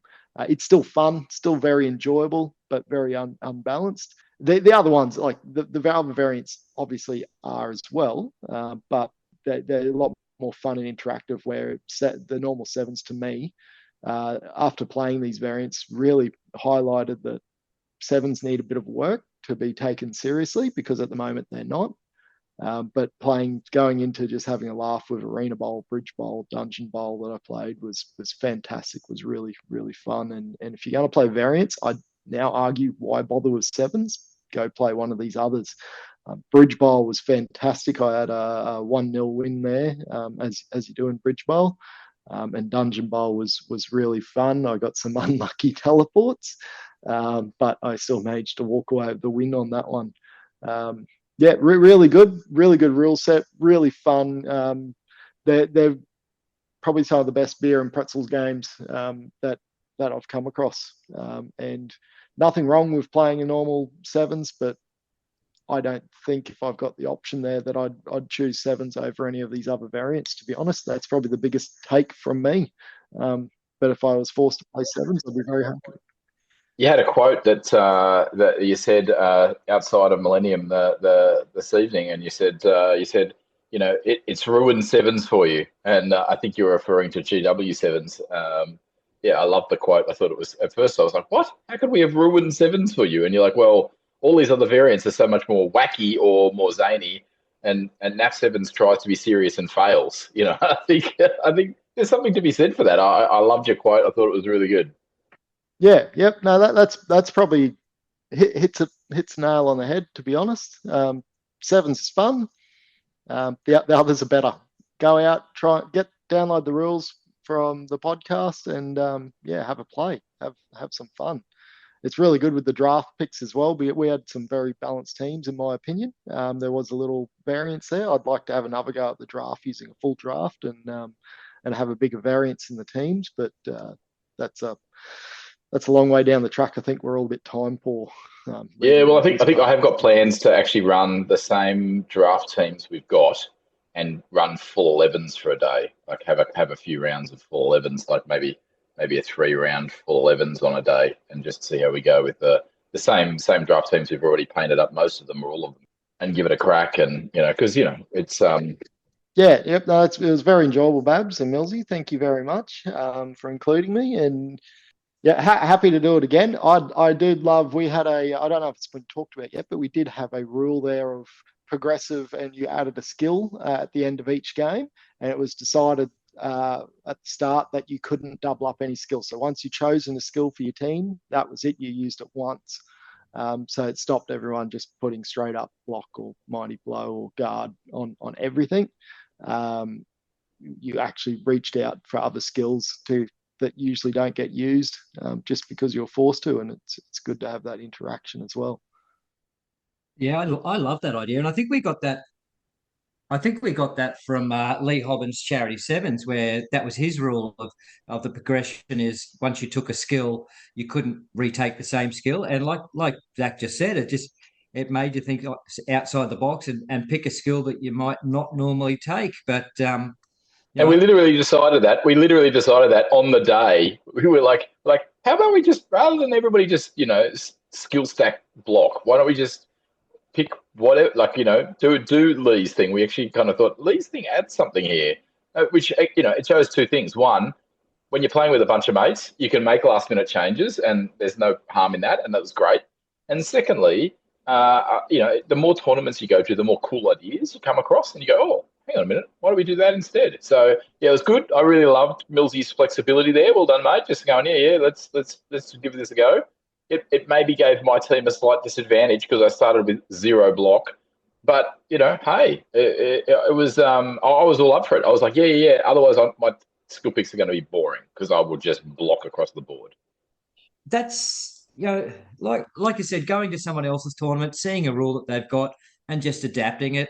That's essentially what I did with the Bridge Bowl rules themselves. I found them online 13 years ago, and I've adapted them since then to what they are now. So it's that's a worthwhile thing for our listeners to do. If you've seen something out there, you've heard of something, give it a go. And like Bab said, if you're with a bunch of mates, it makes no sense to be a stickler for the rules. And like, if you all agree that, hey, let's try this on the day, let's just make it up on the spot and wing it. With a bunch of mates, you can do that, and you're probably going to come up with some more creative rule sets that you could then put into tournaments in the future. Yeah, and it meant that I have had a Wrestlesaurus. What's not to love about that? No, and you're asking what my experience was like on the day. And I had to say, I found the day a bit of a blur. Like, I'm not a quick coach. I'm not a quick thinker at the best of times. And when I play Blood Bowl, everybody knows me from tournaments that I'm the guy they have to watch for time. It's true. And yeah, I was rushing. I did feel like, and we ended up deciding we only played 4 rather than 5, and just took our time and enjoyed it. And we got to chat from Rob from Millennium and got him to shake everyone's hand, and we got to hand out the prizes from last seasons of our local league. So that was nice. And yes, that was nice. He just dropped in on his day off to chat to us. And we did take our time and not play all 5 rounds, but I felt like the whole day I was kind of rushing, and there was things I wanted to buy in the store because it is if not the best, one of the best gaming stores in the Southern Hemisphere. Shout out to Millennium Comics. If you're ever near Rockhampton, definitely duck in there. It's worth it just for the tourist effect. Like all the amazing things that Rob's collected over the years that you can just look at. Full life-sized superheroes and Dragon Ball Z characters, and he's got replica swords and cosplay stuff for sale. He's got a whole bunch of really collectible items in display cabinets. Yeah, it's really amazing if you haven't been in there. But yeah, so we were playing in there. It was great. We were playing in the cafe. We reserved a table in there. And yeah, I just felt like I didn't get enough time to chat to everyone because I was so busy playing my games. I didn't get to really enjoy the experience, but I did. Of course, I had a great time. But that was probably my big regret, is just I'm too slow. Don't get enough time just to sit and chat with people. Yeah. Oh, look, and there was chat and there was banter going on, which you can do with a few mates when it's in a non-competitive setting. So yeah, I really enjoyed the day. I thought it went off really well. Just a recap for our listeners: we ended up playing 7 different variants of 7's. So Arena Bowl, which we've already discussed, was played twice today. Beach Bowl was played twice. Bridge Bowl was played 3 times. Dungeon Bowl was played twice. And then one each of standard GW 7's, Gutter Bowl, and Oz 7's, which is basically a full length pitch, but a 7th width wide.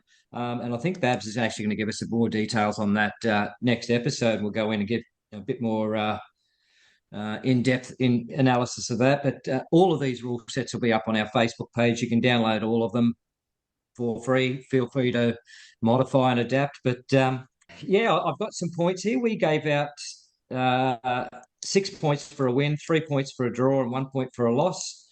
So winning the day on 21 points was none other than Babs, with 3 wins and a draw.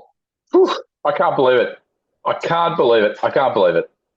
I was so The damn draw was in the tired second too. game against myself, yeah. so Well, I'm the and only you one went there one- that held me up. And you went one up, Neil. Well, you went one up on me. You kicked to me and scored on me. Yeah, no, it's true. And I was so damn tired. My first game against Wilts, I made several key errors, and Wilts punished me each time, but I still managed to get away with a win there. And then, yeah, similarly, you kicked to me, knocked the ball over, recovered it, scored. Just well done. Yeah, all the games were real. Actually, despite some of them looked like they were 3-0 on the scoreboard, I think there was a 4-2 for Arena Bowl somewhere. But they were all close. Like, none of them were like, okay, we can just chill out here. Like, they were tight. And I think that comes down to the draft. I've been reflecting on it, and actually, Millsy's draft rules, if you haven't seen them, have a really careful look because they're really naturally balanced. And I know I've mentioned this before, but I also think one of the reasons why they're so interesting is the mix of teams that Tattersall gave us. Like it's actually the dynamic of having one elf team that we all share, and one Nurgle team that we all share, and one Chaos Dwarf team that we all share, and one Orc team that we all share, provides a really interesting kind of dynamic where you got some biff, some agile, and it's that blend, like having a skink and a dark elf lineman and a witch elf, and then I've got a Saurus and a biggin on my team. And I think one of the reasons I won was it was kind of a contest of blocked up players versus my team was strength 4 and agile players. So I had 4 players with dodge, and I had 3 strength 4 players, but 0 block to start. And at the end of the day, some of the 7's variants provide a big advantage to agility over block. And that's kind of, I think, part of what gave me the tiny edge I needed to get up today was, strength 4 and a bit of speed won me over, all the Orc blitzers running around and other, blitzers with block, Amazon blitzers and whatever. I didn't have any of those. Yeah, the other thing of note when you're playing 7's is you usually get either no re-rolls or usually at best 1 re-roll. So it's taking advantage of when to use that re-roll, and if you've got strength 4 players, you're generally speaking getting 2 die blocks. So yeah, which means it's great for rolling double skulls. Brilliant for rolling double skulls. Or in my case, skull and both down. I got a few times too, which is why I was like, okay, time for a Wrestlesaurus. No, and it's interesting you said about the dynamics of the team. Like we all got to, we chose from the same teams, but I know like today I didn't actually take either of my orcs, which I drafted, and there was a few people that had taken certain players. I think we all took a dark elf lineman. We all took a skink at least, but then the rest of it came down to a bit of personal variance and how you like to play. And Babs, like you've taken a lot of strength 4 players, so that sort of built into yours. And I remember when we did the draft originally, I've gone, oh, and I got this hobgoblin. When am I ever going to use that? And it turned out that I was using my hobgoblin because of basically his cost was the only way I could get that 8th player in the team. So there's some of the little dynamics of it were quite fun and quirky. Yeah, but I think if you're listening to us on the podcast and you're thinking, oh, this draft sounds really good, and you want to do it for yourself, do think about which teams you put into the draft. So the 6 teams we had were Chaos Dwarves, Orcs, Nurgle, Lizardmen, Amazons, and Dark Elves. Right, they were the 6, and that was a really good mix. I think you do want to think carefully about which teams you have in the draft. I think some teams would work better in the draft than others. So yeah, do think about which 6 and the blend of the 6, or, if you're doing it with 4 people, same thing, which 4 teams you're drafting from. But I do think actually having limited teams, I really like it. I think it really it's got a self-balancing effect. And no, I don't think anybody was out of it. And in fact, it was kind of interesting. We're looking at the different strategies. So Wilt's strategy was he started his team today with all 10 players, no re-rolls. Warner did the opposite. Is he had 2 re-rolls on his team and dropped some of his key expensive positionals to get 2 re-rolls. So yeah, interesting dynamics. Yeah, and it worked. So like I've already mentioned, Babs came first, but then Zach and Warner both finished equal second on 16 points. They both had 2 wins, a draw and a loss. Warner, he did want me to point out again that he's played Dungeon Bowl exactly twice. Against me exactly twice, and he's had exactly 2 wins. So, and you know what? That's the variant. That's the variant I want to play. I don't think I've played Dungeon Bowl 7's. I don't think I've played it. So you know how we get together fortnightly, Millsy, at the pub. Next time we get together, mate, bring in my Dungeon Bowl board next time. Then. Yeah, well, at least if it's not next time, if we're not getting ready for Brisbane City Bash, then I definitely want to say, yep. Let's do a draft. Let's bring our draft team and let's play Dungeon Bowl 7. I want to have a crack. Sign me up. I'm good to go for that. I think that's the thing too, right? Now that we've painted up our teams, like I know we busted our backside, and I was wrecked because I was up till like midnight, and I get up at 5:30 in the morning every morning. But I was up till midnight painting this team, getting it ready, which I'm not upset because the team looks brilliant. I love it. But I was exhausted today, totally smashed. But now that I've got a really lovely painted team, I can play this draft team whenever I like. I can play any of the guys here, and we can just go, hey, let's play a draft, whatever. Like we've got them forever now. Like it's brilliant.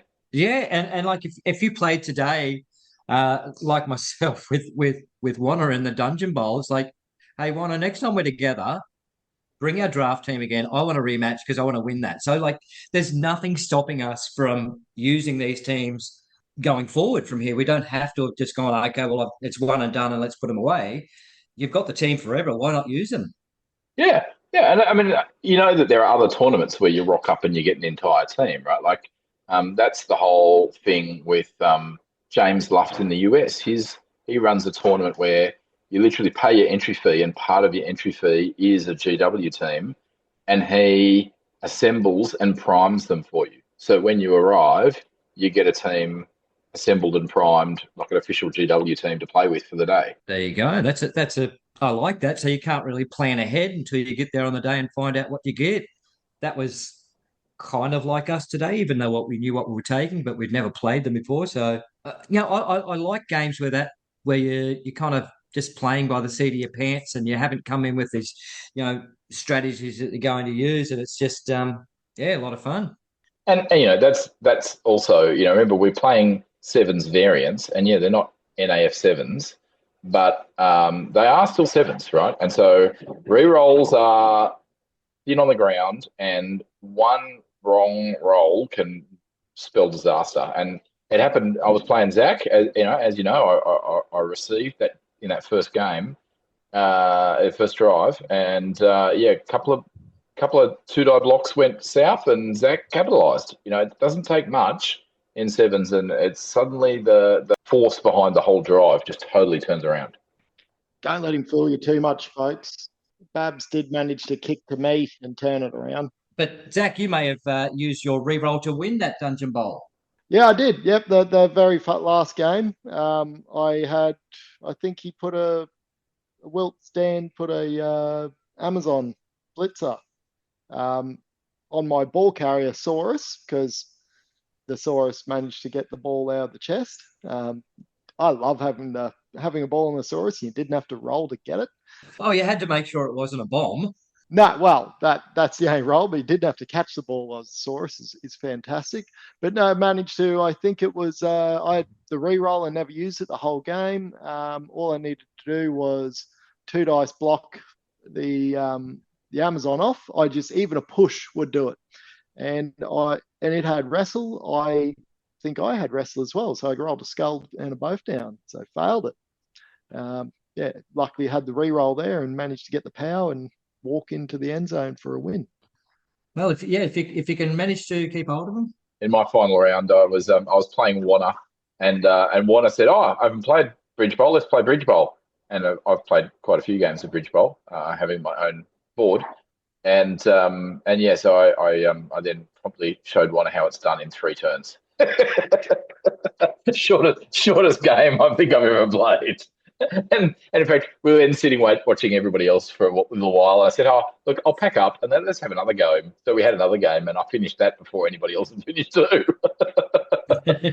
Who said you were a slow player, Babs? Well, when it's one of those variants like Dungeon Bowl and Bridge Bowl where all you need to do is score and the game's over, then okay, yeah, fair enough. But I mean, and it's one of those risk reward things, right? Like, do you go for trying to catch your opponent off guard and go fast? But you've got the potential that you've got to roll dice, and if they fail on you, then you've really the momentum's swung, right? And then suddenly the ball's in their hands, and you're fighting uphill. So and Warner was on both sides of that today. So you've obviously gone out strong with Warner, but when he played me in Dungeon Bowl, I think in his first turn he had like 7 go for it. And like he just pushed the envelope and went and scored really quickly in Dungeon Bowl against me, because he just went, "Yeah, I'm going for the high risk. and he got the high reward from it. So it's swings and roundabouts. Sometimes it works for you, and then if your opponent's using against you, that works against you. Yeah, if you go for it with every player every turn, I think there's a name for that. I think it's called doing a Dunford. Isn't that what we're deciding to coin it? Yeah, doing a Ken Dunford, yeah, that's for sure. Ken Dunford is the only person on the planet that has movement 8 Orc blitzers. He just goes for it every time. Yeah. All right, guys. Well, look, I think that's been a really good wrap up of the draft. And look, once again, if you're listening and you're on the fence about it, and there's ways you can just pick and choose some of the elements. You don't have to play all the wacky variants with your draft team. Just say, look, we'll just all play 7s and just play standard GW 7s with your draft team. That's fine too. Like, you don't have to go all out full bore zany just because we did. You can just pick one variant and just play with your draft team for that. And if you like it, then sure, go again.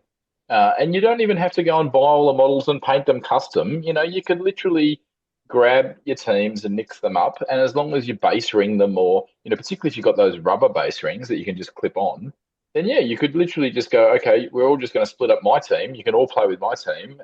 And if you've got 6 teams that are all painted, as long as you base ring them different colors, that's all you need. Yeah. And like we've said multiple times, like those rule sets will be on our Facebook page. Feel free to just download them, but also feel free to ask questions about them. If you'd like, we have play tested them considerably. So, some people might be saying, "Why have you done this instead of that?" We can give advice either way, or even put it out there for the community. Like, I've played this and tried X, or I tried Y. What do other people think? So I'd love the community to sort of, start having some discussions on these, which is how our rule sets get better. Yeah, brilliant. All right, well, out from us. And next episode, we'll have a bit of a bell jingling in the background. I think that's the plan. Oh, there will be. Yes. Yeah, a bit of a Aussie version, right? None of these, horse-driven sleighs here in Oz, right? It's rusty Holden Utes for us. Yeah, or 6 white boomers. Yeah. Yeah, brilliant. Yeah, bring that on. There's a bit of a reference for people if you want to look that up. Yeah. All right, out for me, Babs. Out from Millsy. Yeah, win all the casualty, Ben. And out from Zach. Yeah, thank you for having me along. I'll listen to my own voice on the podcast. Great. That's brilliant.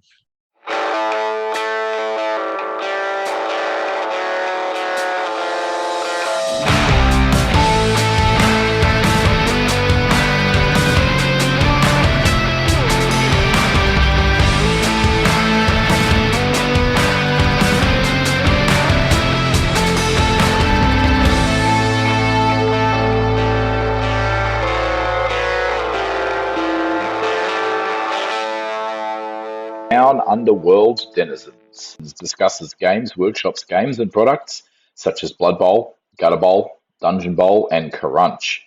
We also discuss other fantasy football board games and concepts from other companies such as Dread Ball, Guild Ball, Grind, Elf Ball, Myth and Goal, Blitz Bowl, Chaos Ball, Monsters of the Midway and Feud Ball.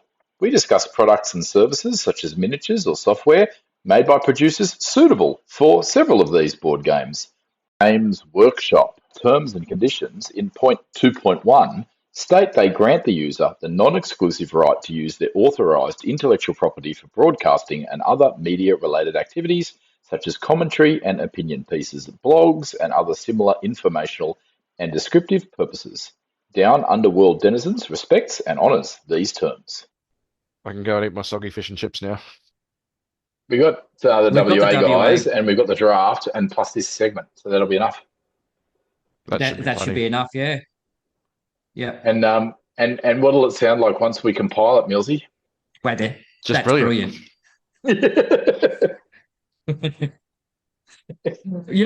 Actually, we need to put in somewhere. We haven't actually mentioned Tats Tabletop is an official sponsor. Like, we've got him on board and actually haven't mentioned it. So that's because his sponsorship doesn't start until after the draft finishes. So okay. That's why we're going to get him on next episode. Get him on again next episode. Oh, and he can announce it. Yeah, Sorry? he's been on once. He's been on once in Cats. That's it. but we're going to get him on next Yeah, episode to talk about his dice thing, and yeah, we can kind of officially launch it there. yeah, that's brilliant. Righto. I'm gonna scurry away now, and I'll catch up with you guys next week. Cool. Well, Too easy. I'll be there. I might keep the files and maybe have a bit of a fiddle with them. So, Wilts, you edit the WA one, and then Yeah. Millsy, we'll leave you to edit the draft. Yep. Give him the hard sounds one. great. Oh, great. Well, we'll have to get in the files. Have to get in the file once we record, because we'll record live in person for that one. Yeah, we will be. Well, I'll bring my laptop up and just you can download it straight onto my laptop, can't we? Yeah, we can do that. Yeah. Yeah. Well, I'll make sure I bring it up. Oh, and you know how I said, I've got some brownie points now, and I get to go to events all the time. Yeah. Chatting to the missus tonight, saying, "Oh, look, actually, we've got one coming up in. I'm going to go next weekend up to Rockhampton. Do you want to come?" And Lynette and my mum, like their eyes just lit up and went, "Ooh, cool!" So they're Trip to Rocky, hooray! yeah. Well, I think they're going to go out and check out Yeppoon or whatever. But yeah, now Lynette doesn't have to walk around a town by herself. It's a much more pleasurable experience for us. So yeah, we'll road trip up next Saturday, give them the car, and I'll do my Blood Bowl, and they'll go explore for a day. Yeah, I think Jane and Charlotte are going to come up to Rocky too, because they'll hit the shops and do Christmas shopping. Oh, I never thought of Christmas shopping. Yeah, that's a thing too, isn't it? I better start getting onto that. Yes, sadly. Can we cancel Christmas? Bah, humbug. Yeah. I'll catch you guys later, mate. No worries. Cheers. Thanks, Will. Bye. Too easy. You heard my big news. My flights are booked. Your flights are booked. Yeah. I was chatting. I think I'm going to do the whole 2 weeks. I was planning on just going for 1 week, going for the weekend, and then didn't know whether to holiday first week and then tournament or do it. But I think I'm going to go both. And chatting to Craig, he's gone, just get off the North Island, go down to Christchurch, we're going to hire a camper van and just drive around and get on a plane back over. That was my plan too, but I missed it. Yeah. I was looking at the prices, and I had a really cheap one for the week before the event. And then I was chatting with Tricky, and because I want to catch up with him in Dunedin, and he said, "I'll go the second week. So then I tried to book it for the second week. Too late. It's gone. And then I went back to see whether it was still available on the first week. It was gone. So that was that all happened today. That will all happen today, because I had a double free today, and I was looking at it then. And so then I was like, oh, well, I better make sure my flights don't go up in price in the meantime. So I jumped on. Better make sure we actually get there. That's it. Well, I don't want those to go up in price, because I can deal with an extra $100 or two on a camper van, but I'm not super happy if the flights go up that each, right? Because I've got 3 of them to pay for. Yeah. Yep. Right, now we've got to watch what we say. Nah, it's all right. I can edit it.